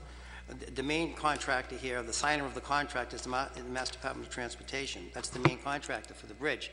But you've got Spectra Energy, you've got National Grid. You also even have the City of Medford involved. You have the Massachusetts State Police. You have the State Department of Conservation and Recreation. And there are other little subcontractors involved in here. So I am not going to turn around and say mitigation is not a possibility, when in fact it could be a possibility. And as far as the meeting goes today, it's another clear-cut example of this council being shut out on any types of meetings such as that, especially when they had a personal interest in this, especially in behalf of the Medford business folks. And we've been discussing this for months upon months upon months. And not to be even notified about a meeting to go to, it's just wrong. And that's where the whole sense of frustration comes about, a complete lack of transparency, and that's how mixed messages get sent around, not only this building, but to the businesses within this community. Hopefully, pretty soon there'll be a major change in this community, and this will not go on, this will not be tolerated. On the motion, all those in favor? Aye. All those opposed, motion carries. Petitions. Mr. President, can we take? Yeah. Okay, go ahead. I'm sorry. 15-496, petition by Jean Martin, 10 Cummings Street, Medford, to address the City Council on the police building. Ms. Martin, please state your name and address for the record. Welcome. Jean Martin, 10 Cummings Street. And in spite of your spirited debate, this council in the last 2 years has actually accomplished something. I was talking to people, and they always say, well, what have they accomplished? And I was actually able to tell them something. I told them about the DPW yard. I told them about getting rid of TV3. You've actually made progress. Not only that, in spite of arguing today, this committee has done a lot better in communicating. I know every once in a while you get heated, but it's doing a lot better, and I would ask that you continue to keep the tempers down and the conversation flowing, because you've been doing a great job. Also, when I drive by on Route 16 and I see the Pompeo garage, it looks fantastic. And you guys made that happen. So in spite of it all, I just wanted to thank you for that. I wish there was a sticker that I could put on my truck that said Blue Lives Matter. The police department in this city is often overlooked or taken for granted. We ask them to work in an environment not worthy of the sacrifice they make. for us. The policemen and women of Medford commit to work 24 hours a day, 7 days a week, including weekends and holidays. Give that some thought. Like its officers, the police headquarters is a building that is also open 24 hours a day, 7 days a week, and used even on weekends and holidays. I can lecture you, the public, on how an ounce of prevention beats a pound of cure. But unless you, the people, realize your obligation to stand behind the importance of a new building, it will never come to fruition. I can tell you how our police headquarters is the second most important building in this city, second only to City Hall. But if you, the people, do not value the role of the police department, this new structure will not be built. For everyone has their own wish list of projects, be it an art center or a garage, an old house renovation, or a school improvement. While everyone in this city gives lip service and verbalizes the need for a new police station and thanks the police for being there for them, when push comes to shove, they choose the project that they value more over the need for a new police station. I have no horse in this race. I have no family member or friend on the police department. But I do know that without civil order, your other projects do not have a long shelf life. My fear is that by the time we pay off enough old bonds, in quotes, as has been stated by our politicians and administrators, the cry for new school funding will overshadow the police department once again, as the political will for schools usually do. 7 years is a long time, and a lot of these other new buildings are going to need a lot of major repair, and I fear that to happen. I'm not done though. Our police station was built in the early 1960s and is very outdated and has been unable to stand the test of time. I repeat, has been unable to stand the test of time. The role of the police building is not just to house the police and arrestees. It is a place where policy and policing can be discussed by and with the community. It should have a room for that purpose. It should be safe for officers and prisoners. The building needs to be larger for detective work, technology updates, and technology I also include the fire department, which the chief came here, or one of their representatives came here and talked about how they don't have email. That needs to be addressed. These are basic issues that need to be addressed. And when I talk about a police headquarters, I mean a police/fire headquarters. It needs to have secure witness-proof privacy. In other words, somebody comes in, they witnessed a crime. I want it to be a nice little quiet place for them to meet, to talk to the officers, so that they feel comfortable coming forward. It needs to have evidence-proof lockers. It needs to have firearm safety and accessibility. It needs to be located in a prominent position in the square, accessible to all. I personally have decided that I want it right where it is. I like the location. I want it bigger than it is. And if things have to happen, then things have to happen. Because it also deters crime, just as when I see a police officer car and I'm driving down the street, I slow down. If I see the police department, I'm going to say, oh, there, and it's going to remind me. It is also a place where people feel comfortable that they should go to if they're lost, if they need help. It should be visible so that if you want it, you know where it is. Everyone agrees with this assessment, from parents to the arts community. The problem is no one wants to pay for it. The political will stops at the funding trough. Allocating the money is where the city stops short of contracting this project out. Why? Because everyone has their agenda that they value more than the police building, including employees who sometimes would rather see a personal raise in their take-home pay than committing millions to a police building. Everyone has their agenda. Parents want more teachers, Arts Council wants Spring Step, politicians want to be reelected. Everyone has a stake in not committing the millions of dollars required to have a full, real, state-of-the-art police building that the police could work out of, that you, the people, can own and feel proud of. The location of the police station should be right where it is, visible and accessible to everyone. And if that means taking some of the buildings out for eminent domain, so be it. Everyone should know where the station is, and it should be built large and welcoming. I repeat, welcoming. It should incorporate the drug education personnel to the judgment area for parking tickets. It should be viewed as everyone's building. There is no immediate gratification in this build-out. Citizens of Medford, all, have their priorities, and most do not have the police station at the top of their list. Yet this building is open 24 hours a day and used by everyone. If you choose to ignore my advice, don't come crying to me when the police morale is down and time on a call lags, because you didn't care about taking care of them. You want the best police department. You want an engaged citizenry. You want crime and drug issues to be handled. This takes money. Money you will not see the immediate benefits of, but in the long run will pay off. No other building project should even be discussed, i.e. the garage or art centers, until a police building is in the works. And if a small amount of businesses need to be taken by eminent domain to make enough room for the police structure, that's a hit they will have to take, and we will have to compensate them for. Public safety comes first. Thank you. Thank you very much, Ms. Martin. Councilor Caraviello.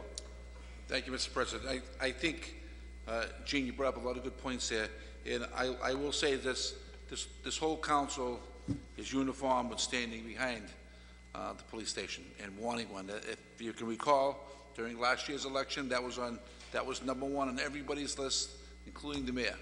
What was needed was a police station, and yeah. Okay. Oh, may I respond to that? Councilor will finish his remarks. Yeah. Absolutely. That was the number one request of everybody, including the mayor. Again, now 2 years have gone, a new election's coming up, and everyone's gonna ask what's the number one priority again, and we're all gonna say the police station again. And now we have a chance for there's gonna be a new mayor. Let's see where the new mayor stands on, or the new potential mayor stands on this police station project. I mean, the one that's running currently has said when she was the budget director that she didn't think it would be possible for 7 years. 7 years, so it means we have to wait 7. It's going to take 3 to build. That's 10 years. The city can't wait 10 years to build another police station. I agree with you. I mean, you're right. It's a 24-hour building. It's just as important as City Hall is, because they don't. This building closes on the holidays and the weekends. They're open. They never stop working. It's not fair to our policemen and the men and women who work in there that they work in those conditions. They're jammed in there. I mean, now they've branched over into the former training facility that's not used anymore as a training facility. It's high time that I say that this becomes a main point of the new election coming up over how that is going to get built and funded. So yeah, I do agree with you. It should be one of the biggest points asked of the new mayor. Thank you, Councilor Caraviello. Thank you. Please. With all due respect, the budget director did say it would take 7 years, and that's my problem. That's too long. That's absolutely... Well, 7 before we could even start talking about it. Which is ridiculous. No offense to anybody. So 7 and then 3 years to build means 10 years. It's ridiculous. It is. It needs to happen. It needs to start now. This whole group of 7, I think, agrees with you there. With all due respect to the administration, it's too late. It has to happen. It has to be now, because in 7 years, there's going to be more buildings. There's going to be more holes in this ceiling. There's going to be more issues that are going to come up, and schools will come in, and the parents have a very large voice in the city. No offense to the parents, but they have a very large voice, and when the school kids come in and you see the fourth graders, you're going to cry for them, and they always lose to the police always lose out. Point of information, Councilor Caraviello. Ms. Barton, you are correct, because you're already starting to see a little bit of a groundswell about people talking about a new high school. And again, I hear, as I'm out around, I hear that, how about a new high school when we're going to build a new high school? So. Absolutely, and I'm in agreement with you. This whole committee said that they want a new police department. Every single one of them said that's at the top of their list, and I commend you for that. But the people, I'm not talking to you so much. I'm talking to those folks out there because they're the ones that have to put the pressure to get the police station, and they have to realize that there is going to have to be a sacrifice on their part, because it's not going to happen unless Well, they if sacrifice you can something. recall, at one of the meetings, I was the one that brought up a possibility of a 2.5 override, which got shot down in a matter of like 3 seconds. I mean, I know we've never had one, but maybe that might be It needs to be bonded, and it maybe needs to that's be the bonded avenue now. that It we may needs to- have to go. It has to be bonded. But I was told that that will not happen in this administration. With all due respect, if we needed to bond for a new high school, there would be parents right here. And it's not the same as when you see a bunch of police officers. We have 100 police officers and their families. They don't compare in the voice, the political voice, compared to the school department, school committee, and all those parents and all those kids. God bless them. But it will happen, and the police will get pushed to the back of the line once again. So when that happens, don't come crying to me. That's all I'm saying. Thank you. Councilor Knight has the floor next. Mr. President, thank you very much, and Ms. Martin, thank you very much for that thorough analysis. One of the things that you said really stuck out to me, and that was the fact that 7 years is too long, because in 7 years, we're going to look at our school buildings that are going to be deteriorating. And I think that's a major problem. And we have a brand-new DPW yard, just built. The paint's not even dry yet. What's our capital maintenance plan at the DPW yard? This is our city's #1 asset. This is the largest investment we've made in quite some time. What's our plan? What are we going to do to be sure that this stays a state-of-the-art facility so that 10 years down the line, we're not looking to bond money to fix something we've already fixed, Ms. Martin? So I think that's a great assessment, and that leads me into my point. We need to have a capital improvement fund in the city of Medford for our buildings. And without that, we're going to be behind the 8 ball all the time. Until we actually take care of the facilities that we own, and perpetual maintenance care isn't a bad idea, a perpetual fund. That's something that I support, a capital maintenance and trust fund, where we dedicate a certain portion of our city's budget to a trust fund, just for the purpose of maintaining and upkeeping the current buildings that we have, Mr. President. So, Ms. Martin, I think that was a very good point that you made, because there are going to be competing interests the more time that goes on, if in fact we don't have a capital maintenance plan to keep the buildings and the existing assets that we have up to par, to be livable, to be workable, to be usable. So thank you very much for taking the time to come up here and provide us with that thoughtful analysis. Thank you, and I do agree also, one second, Nell. I do agree. I'm totally for a 5%, whatever that number is, for a maintenance plan for every single city building. I am totally on board with that before we do anything else. And I believe that was part of the new school construction that was Right. never followed through on. Councilor Knight, you're all set? Mr. President, I rest. Thank you, Councilor Knight. Councilor Penta. Just on that point, I'm glad you just brought that up, because I was alluding to that. When we built our new school buildings, they're going on 13 years now, if not more, the 5% on an annual basis was supposed to be each school budget. The state never came in here to monitor that, to see if it was. Now, Councilor Caviello, on the second year of his term, in year 2, brought up a report that had $1,200,000 of repairs for the schools. Isn't that correct, sir? All right, $1,200,000 for schools that were no more, at that point in time, maybe 12 years old, 10, 11, 12 years old. And we're worried about a new police station and making sure that it's going to be rehabbed. Look up at the ceiling there. You see that ceiling right there? I do. That's been like that, you know how long? That's been going on almost 3 years. And the superintendent of the schools is sitting exactly where the gentleman is sitting there when that ceiling came down, and he's lucky he didn't get killed. This is what the city's idea of maintenance is right there. Cover the hole up, patch it up, and maybe nothing will be said. You heard it tonight. You heard about the library. You heard about the bathrooms, okay? You go through the infrastructure of our city. There are just so many things that for the past many years have been ignored, completely and totally ignored, whitewashed over. Why? Because you know why? Because in all these bonds that the city has outstanding there, they're all going to be paid on the back end. So it's interest only for the first 5 or 6 years. God bless whoever the next mayor is going to be, and I hope I have a chance to do this, because I want to revitalize that whole situation on how this city is going to pay for those bonds in the future. Do you realize on the 5th and the 6th year what the cost is going to be in this particular budget to pay for those bonds? You won't see any new buildings in here. You'll just be paying off for the bonds that you have here right now. So what needs to take place here is a thorough and an exhaustive review of how these buildings are going to be reviewed, how these buildings are going to take place. This past year, the school department budget passed $2 million additional from last year to this year. God knows what they have in it for this year. Salaries increased, as the counselor to my right, Councilor Longo Kern occurred. Some people got $20,000 salary increases, and I believe there was almost $32 million in transfers from last year's budget before the end of the year took place. So how are we talking about that being a legitimate budget when you pass it in the beginning of the year? I don't know. These are all tricks of the trade, apparently, that have been going on for years. But if you have all of a sudden $2 million additional dollars and you start hiring extra people at $90,000 and $100,000 a year, and you take it away from the classroom, you take it away from the teachers, you take it away from the supplies, and you take it away from the front entrance of that high school, it looks like it's bombed out, like a war zone, because the bricks and everything are shattered. I'm surprised there are enough kids there have not broken their ankles or their legs. Handles still off the front door to come in. That's wrong.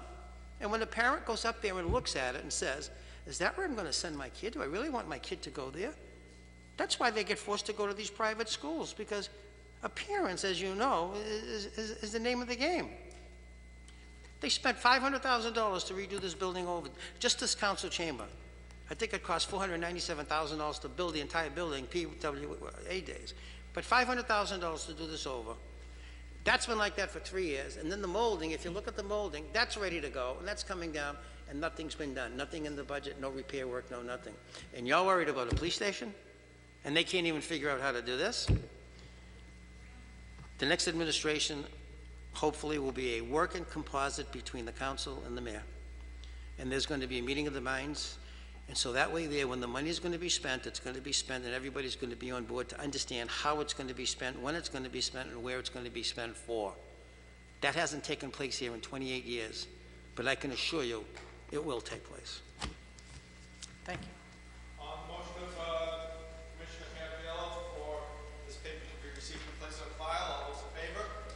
All those opposed? Papers in the hand of the clerk. Mr. President, can we take 15479, please?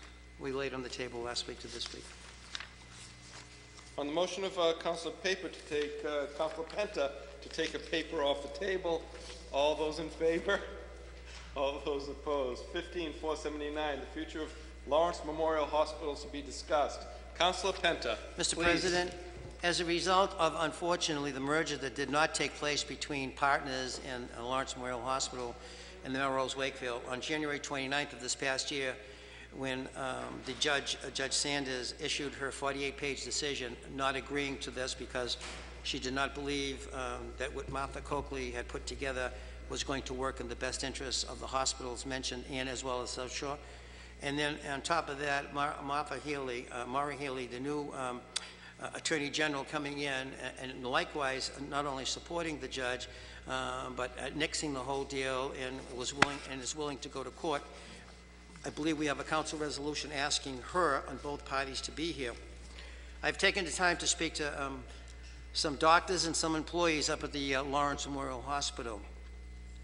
And since at the present time the third and the fourth floor of the hospital is not being used to any type of its potential, never mind its maximum, I'd like to make an offering and throw this back out, and hopefully it gets back to not only the Lawrence Memorial but to Partners, because if we take a look at the doctors that are operating here in the city of Medford that are Hallmark Hospital doctors and at the same time private practitioners, and offer them room and space on the third and fourth floor of the hospital, and leaving the first and second floors available for emergency, for prompt care, emergency services, and what's presently in there right now, it would be a way not only to utilize the hospital with a complete medical a density of doctors, and no matter what their professions might be, and at the same time make the offering to Partners rather than have the Lawrence be part of a consortium which included the South Shore, which included Melrose Wakefield.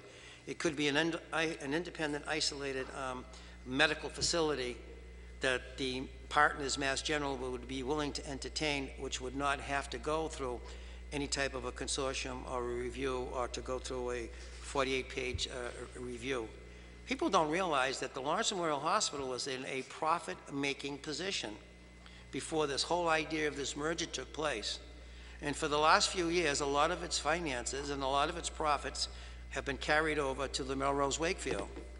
And unfortunately for the Lawrence Memorial, they did not receive the same benefits that that the Melrose Wakefield Hospital has received most recently over the past 2 to 3 years.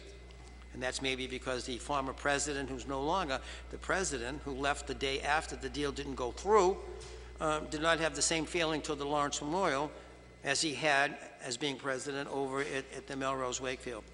But I think this would really bode well for our community. I think it would bode well for our citizens, seniors, mothers with babies, emergency room prompt care locations, and for any other doctor that might be having a situation where either parking presents itself with a problem, location presents itself with a problem. But if they were all centrally located, because everybody knows where the Lawrence Memorial Hospital is, and if they were centrally located there, and they worked their offices out of that building, and even if they looked at the positioning that the doctors, to some degree, are not part of the nonprofit, and there is a way to legally separate the buildings or the floors or what have you, because anything is possible. So that's why I'm throwing this out there as a possibility to keep as many doctors as we can here, but also the greater possibility to bring Mass General partners here into the city of Medford. They have a great interest in Mr. Cardiology. They think it's a great team of doctors that are there. They were one of the first, if not the first group of doctors that partners, I believe, entertained for the purposes of hopefully being part of this consortium. But again, unfortunately, on January 29th, when the deal did not go through and Judge Sanders didn't approve it, because she felt that for which Martha Coakley had put in her request for the merger, that the cost would not be contained, as they said it would be for a 6-year period of time. And as a result of that, I believe there were 50 independent doctors and medical professionals and presidents of other hospitals, local area hospitals, who did not want it, did not believe it would serve in the best interest of the community. And I believe that's the reason why. That's what the 48-page decision says. So with that being said, Mr. President, I move, Mr. Clerk, and I don't know if the words are going to be, they're going to be very probably general right now, that the Lawrence Memorial Hospital look at entertaining the utilization of their 3rd and 4th floor locations for the purposes of offering to all Medford doctors an opportunity to house their private practices there in concert with the 1st and 2nd, with the emergency and prompt care, the other medical facilities that the Lawrence Memorial offers now, and present that to the partners, Mass General Board or President. That if just for the point of clarity, Councilor, that the Hallmark Health presented to the partners board. Yes, yes. For the purpose of presenting to the Hallmark Health, in essence, and they present that to partners, Mass General, for the purposes of being an independent affiliate of the Mass General and not part of the original consortium. You have it, Eddie? You may have to go back and watch the tape. I think that would... Just one more point Sure. of clarification, Councilor, for the point of voting on this resolution. Was anything of what you said done in consultation with an official from Hallmark Health? Not with Hallmark Health, but speaking with their doctors, nurses, and as well as patients who thought it was a good idea. But doctors and nurses, yes. So that's a negative. On the motion of Councilor Penta. Madam Vice President. Just point of clarification, sorry, I wanted to... There's a 3rd and 4th floors to house, yes. Okay. So we're just asking the question, Right. have them discuss it? Okay. On that motion? Roll call vote, Mr. President. Have that forwarded to the Hallmark Board of Directors to be forwarded to partners, Mass General. Mr. Clerk, please call the roll. Council Camuso. Council Cariello. Yes. Council Knight. No. Vice President Long Kern. Yes. Council Marks. Yes. Council Penta. Yes. President Del Russo. No. On the vote of 1 absent, 2 in the negative, 4 in the affirmative, the motion passes. Papers in the hands of the clerk. Offered unto suspension by President Del Russo and Councilor Knight. Be it resolved that the city solicitor advise and render an opinion to the council as to the process and parameters for the council to establish a charter review committee. It's pretty self-explanatory, and we can discuss it when we get a response back to us. On the motion, Mr. On President? the motion, Councilor Penta. I'm absolutely perplexed. You and Councilor Knight are both offering these resolution, but when this was presented over here for the purposes of possibly entertaining it by Mr. Storella, the both of you were opposed to it, and now all of a sudden you're for it, and the people who had an opportunity to speak on it aren't even here.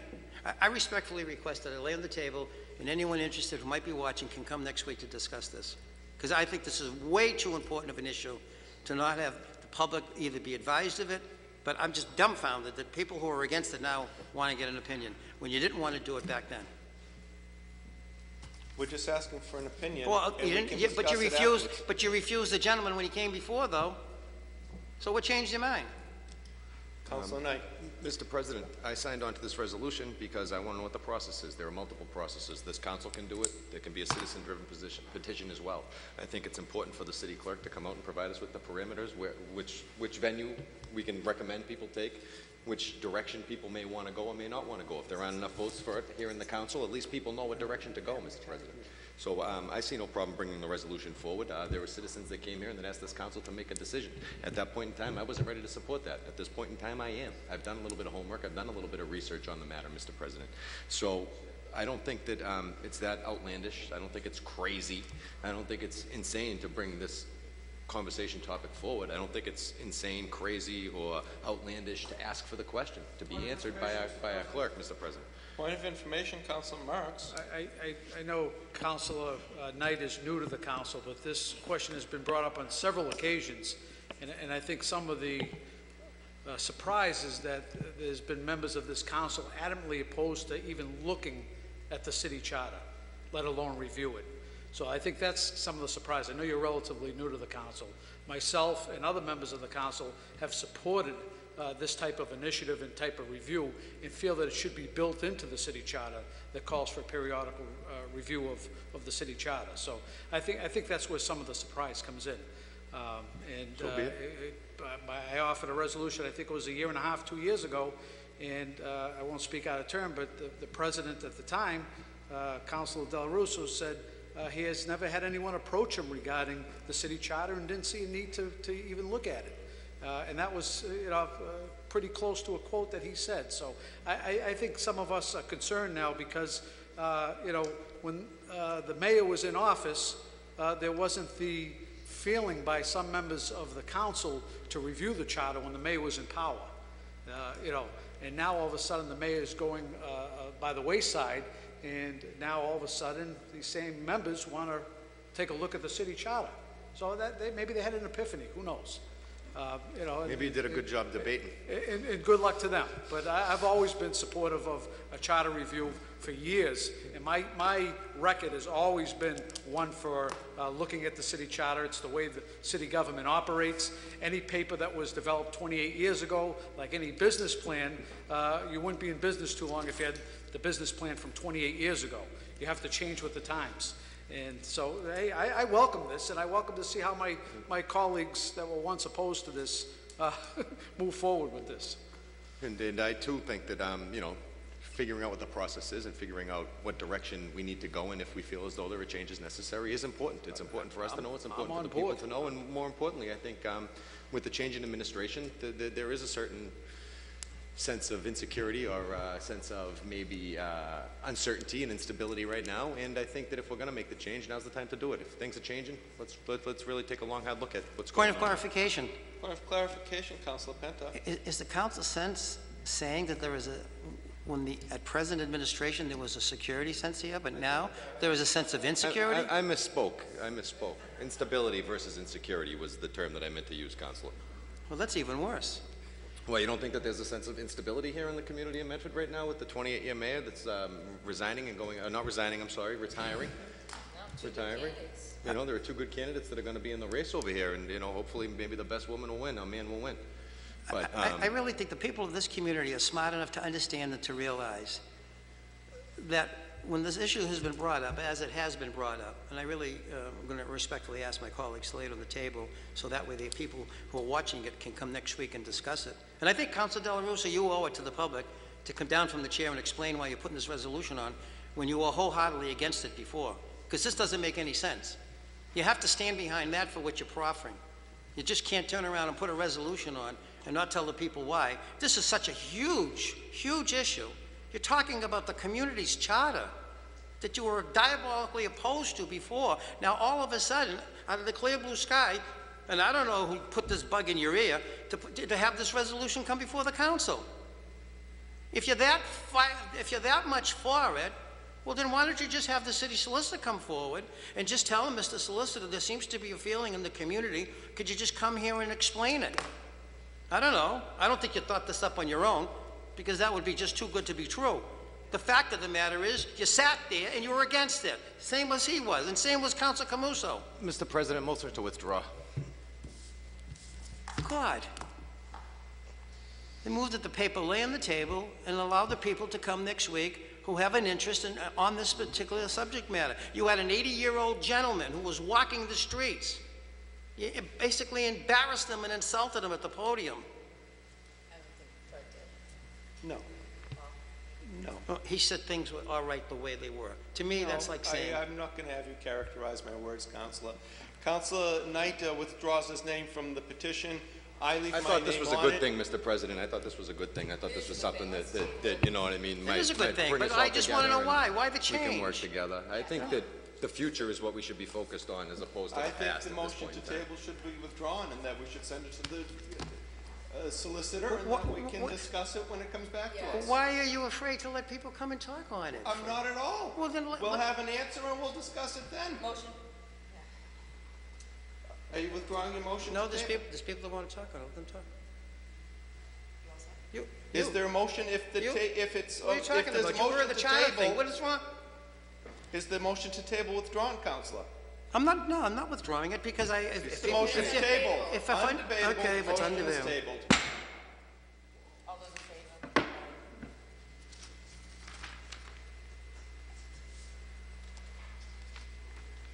We will address the records, but first I have a update. I'm going to, in one moment.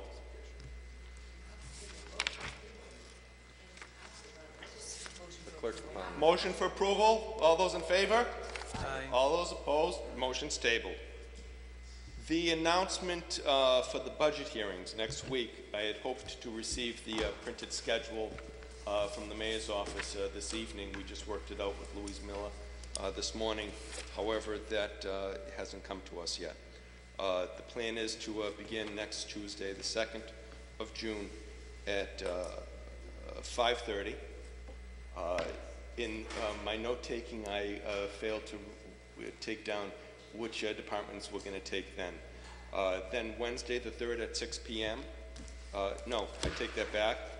Then Tuesday the 9th at 5:30, we're going to have library, health department, and some of the related pieces with that, and bonds and interest. On Wednesday the 10th at 5:30, I do not have a note on that. On the 16th, Tuesday, 5:30, police and fire. Wednesday the 17th, DPW, 5:30. Hopefully Thursday the 18th at 6 p.m. we'll be prepared to take the school department. Then as it comes out, we'll be able to begin discussion on the council floor the 23rd. And if things need to be continued, we have up till the 30th. What's the first dates again, please? I apologize. The first date is Tuesday, June 2nd at 5:30. And then you jump 9th into the... at 5:30, the 10th at 5:30, 16th 5:30, 17th 5:30, 18th 6 p.m. Councilor Marks. Reconsideration on the vote that we just took, Mr. President? Motion to move reconsideration. Okay, but that was tabled. On the charter issue. We have a few residents that would like to speak on it, and then we can make a motion after that. So motion for reconsideration to reintroduce it back to the floor. Yep. All those in favor? Yes. Those opposed? Did members of the public wish to speak on that matter? Good evening again. Anthony D'Antonio, 12 Yale Street in Medford. I can't remember how many months ago it was, but I started a committee, just a grassroots committee and I have 57 members on it right now, of people that were very much interested in reviewing the charter. It's very important because it's a very old document. I know that Councilor Penta was on it at the initial change from Plan E to Plan A. There were a lot of amendments left out of it, amendments that hurt the citizens of Medford because they weren't getting fair representation for their tax dollars, among other things. But I do recall when I came before, I had a discussion with Solicitor Rumley, and we had a miscommunication, and I tried to get to him before he went on vacation. He took a long weekend, and I came before the council somewhat unprepared, but the emotion that I was trying to get across was to get a feel from the councilors. Would you be amenable to having a commission set up where I believe each one of you councilors can pick somebody to go on the committee or the commission? And it was shot down 4-3. And I think Council Marks, you voted for it, Penta and Brianna Lung. And it's very important. I mean, I know it's an election year, and I know, this is the right thing to do. It's the right thing to do 10 years ago, 15 years ago. I mean, charter should be reviewed at least a minimum every 5 years, because things change all the time.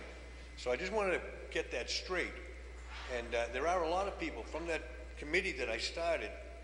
There are hundreds that want to see a review of the charter, because they don't understand it. They don't understand why what happens here on Tuesday nights happens.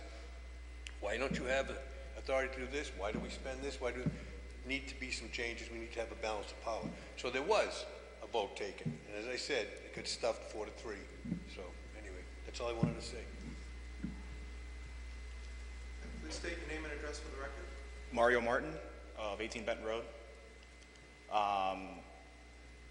A review of the chart is absolutely necessary. I think that if you use the analogy of an old, outdated computer, you can start to see that after the computer gets really slow, it's not working, you have to reboot it, you have to add to it, you have to upgrade it and update it. In a fast-evolving, fast-changing society, it's absolutely necessary to change this charter. To see the rules of government, to see how the charter in general can help society. So I think it's absolutely necessary. I think it's time that we start looking at changing the language in it and making sure that we can address issues for the city where this charter isn't really addressing. So that's all. Thank you. Good evening. Please state your name and address for the record. Michael Ruggiero, I live on 18 Pembroke Street. I think it's absolutely essential that we review the charter, but we need to do it in a public forum where people have the opportunity to speak about the pros and cons of different systems. It's a little disconcerting to me because I review the agenda every night, and I didn't see this item on the agenda. It kind of surprised me. I'm all for a charter review, but let's do it in kind of environment that allows for a diversity of voices from the community to participate. Thank you.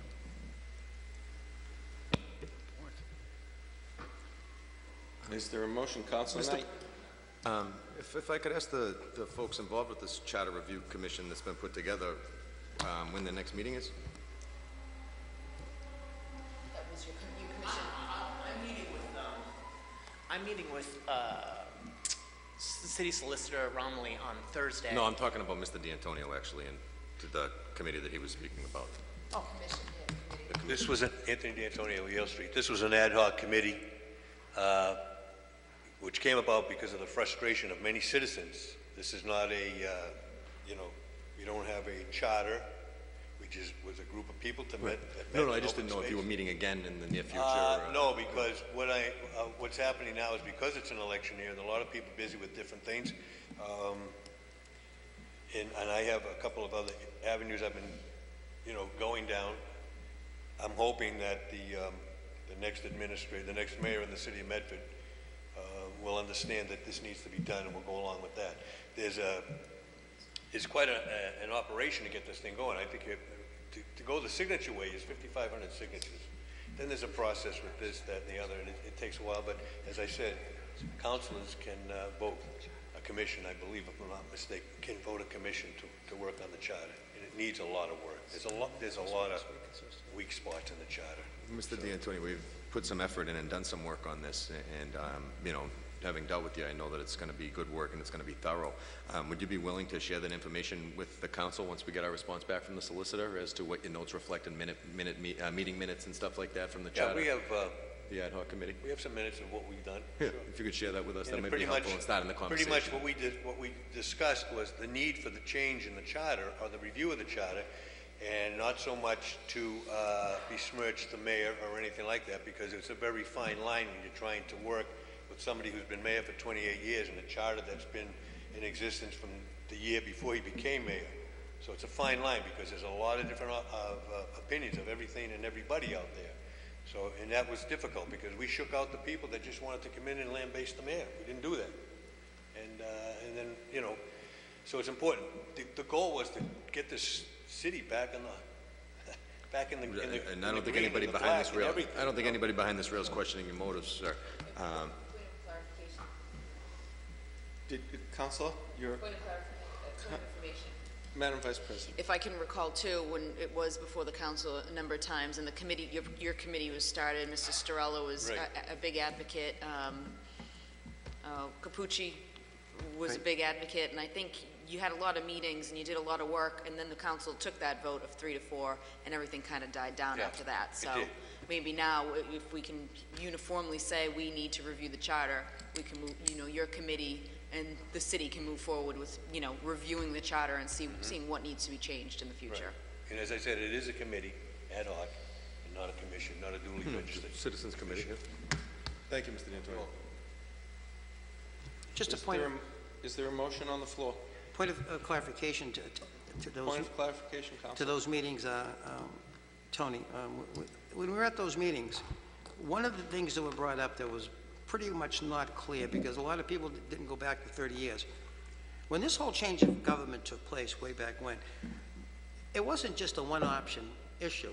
It was a double option. You could retain the council manager form of government, or you could go forward with the strong emir. And you know, a lot of people seem to think that that wasn't the way it was. We had 32 meetings, open to the public, open and notorious. And then we had, I believe there was a charter review committee, and then there became a charter commission, was elected citywide throughout the community. And then I believe it's some year after that, it's a 4 to 5 year process. This isn't an overnight thing, and people think, you know, it's going to change overnight. This is open and notorious. There are many, many meetings, and if you digest each and every part of the segments of the charter, that's what this thing was all about, and that's where it was going. The unfortunate part, even though the vote was 4-3, the unfortunate part about many good things were starting to come about, and I think all we were looking for, all that I guess you guys were looking for at the time, and I was willing to support, was having each councilor become involved with a citizen, with a committee, and going over it. And then when the time came to make a presentation, you make a presentation. Right. That's all that it was. This wasn't trying to upstage anybody, and you're right. This wasn't out there to smash anybody or anything like that. It was run very logically and very, very courteously. People expressed their opinions as what they wanted to see. And again, I just, you know, I still think there are other people out there who would like to come and speak on it.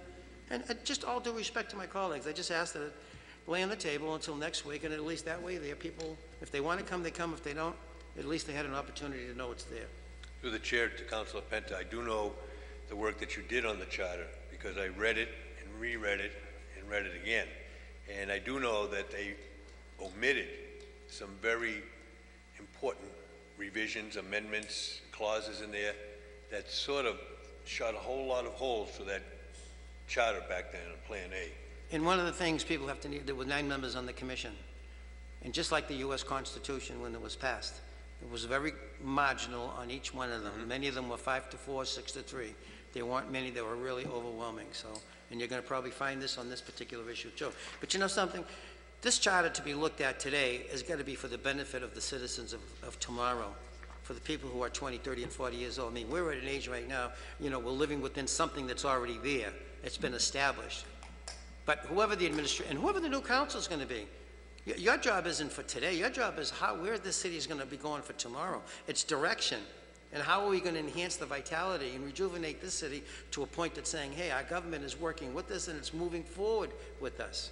And Jeannie, whether it's a brand new police station or not, how we're going to get there, that's what you need to know. How it's going to be financed, that's what you need to know. You just can't say you want something. This is how we're going to do it, and it's going to be collective. It'll be a collective thought process to get to that point. Something that's been sort of like missing for a long period of time. And hopefully the new council, whoever those councilors might be, will realize that you do have an important role to play in this city. And you're not going to be ostracized. And you should be a game player for the future, just like the mayor's going to be, a game player for the future. You know, we're elected to do the people's business. We're not elected here to be for ourselves. There's no personal gain in here for me. I'll speak for myself. I love this city. I've spent a lot of time in this city. I've been elected for a lot of years, and I'm very thankful to the taxpayers for that, and the ratepayers, and the citizens. But you know something? This is a new day dawn. We're moving forward. We're going into a new direction, and that's hopefully, I hope the taxpayers buy into that. Collaboration breeds success. Yes, it's a collaboration. You're right. Thank you. Councilor Marks. If I could, just briefly, Mr. President, just because we're talking about the charter. I had some paperwork at my desk. It says the two main charter change routes. Option 1, electing a home rule charter commission.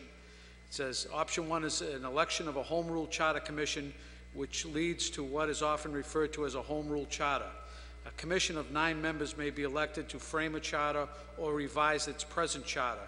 For a city or a town, upon a petition of 15% of the municipality's voters, Chapter 43B of the General Laws provides a specific framework, timeline, and set of responsibilities for the Charter Commission to fulfill.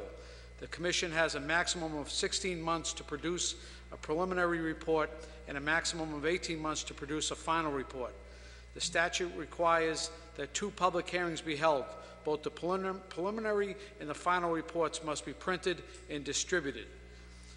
Option 2 is a home rule petition route, which leads to what is often referred to as a special act charter. Section 8 of the Home Rule Petition Amendment provides that cities and towns may use a home rule petition to achieve change in the structure. The petition route was the only route available for cities and towns to make structural change prior to the passage of the amendment. Section 8 does not provide detailed instructions regarding the preparation of a home rule petition charter. A mayor or board of selectmen may appoint a study committee, or such committees may be created by a city council or by a vote of a town meeting. Such actions may set a timeline for such committees to report back to the appointing body, but there is no statement requirement for a specific timeline. There is also no requirement for printing and distribution of any proposal. There are no public hearing requirements per se, although some study committees do provide a public forum for discussion of its recommendations. In the town meeting or the city council meetings, which such changes would be considered public meetings. In recent years, however, some study committees have used the city-town website as publicized their recommendations. And then it goes on to say after completing their work and so forth. Then it also, Mr. President, just if I could, and I assume we're going to get this back from the city solicitor, it says periodic review of a charter by a charter review committee. Once a community has a charter, there's often a provision for the periodic appointment of a charter review committee. The committee undertakes an examination to determine the charter's ongoing utility and accuracy. Such committees do not have the powers, duties, and responsibilities of an elected charter commission. Such committees are formed to review the charter and to make recommendations to its appointing body, example, selectmen, city council, regarding the need for additions, deletions, clarifications, or other amendments that would improve the charter. The term of such an advisory committee is usually 1 year. Recommendations of the committee may take the form of a proposal, special act, or a proposed charter amendment, but the local legislative body must act upon the recommendations before they take effect. The committee may also find, for example, that the charter's intent is clear, but related bylaws or ordinances may need clarification. The role of such committees can be important in ensuring that the charter is working as intended, but the Charter Review Committee has no assigned role in achieving any change beyond recommendation to the appointing body. And if I recall the discussion we had, the periodic review of the city charter by this creation, Mr. President, of this Charter Review Committee was the most expedient way of getting a community body to make recommendations to the council, and the council having a public hearing and discussing and debating all the issues. And we could discuss this further, but I think that outlines the process that we as a body have, and we do have, this information at our fingertips. And I look forward to more dialogue and discussion on this, Mr. President. Counselor, do you happen to have a site on that? For which one? The document you just read off of, is there a website or some certain... Well, it's the first option refers to Chapter 43B of the Mass General Laws. The second one refers to Section 8, which I assume is part of that 43B. It doesn't give a chapter, but it gives a section. And the periodic review is somewhere mixed in there. There's no cite to that. Okay, thank you, Counselor, appreciate it. All set, Councilor Marks? Thank you, yes, thank you. Councilor Penta? Mr. President, I'm going to apologize to you because I think we've seen it and heard enough here tonight. I understand when you come out. You know what I'm going to ask you to do, if you don't mind?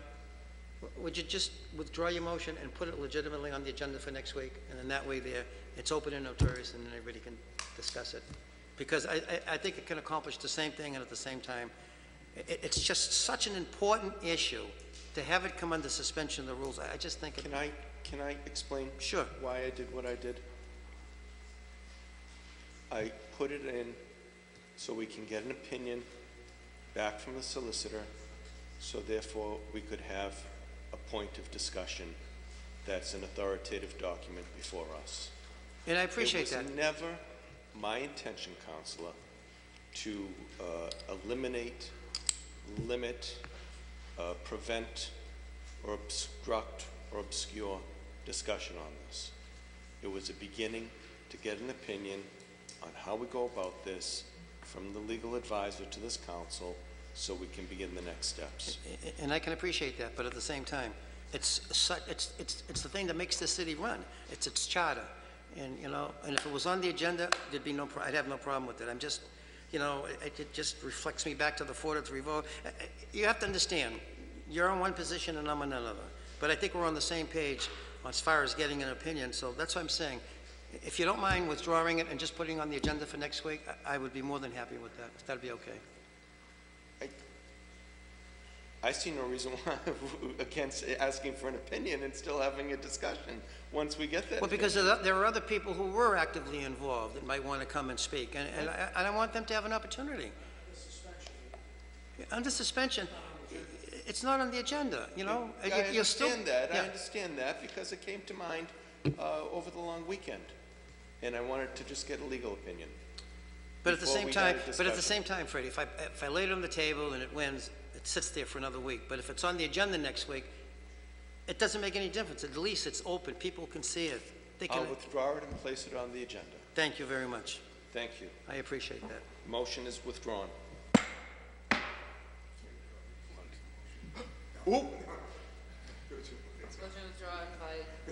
Motion to withdraw by Councilor Knight. All those in favor?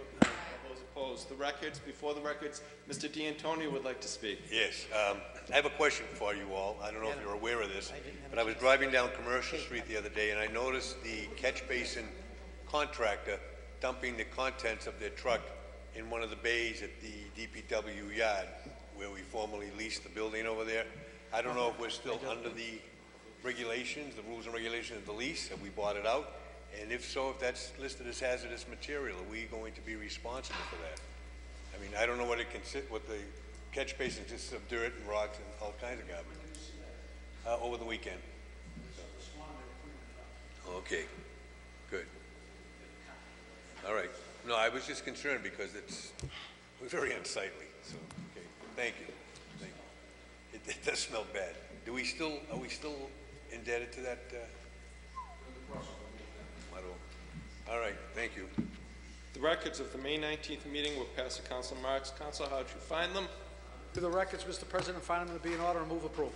On the motion of Councilor Marks for approval of the records, all those in favor? Aye. All those opposed? Motion, the records are approved. Motion to adjourn, Oh, Councilor. wait a minute. They remain on the table. One last thing, in all seriousness.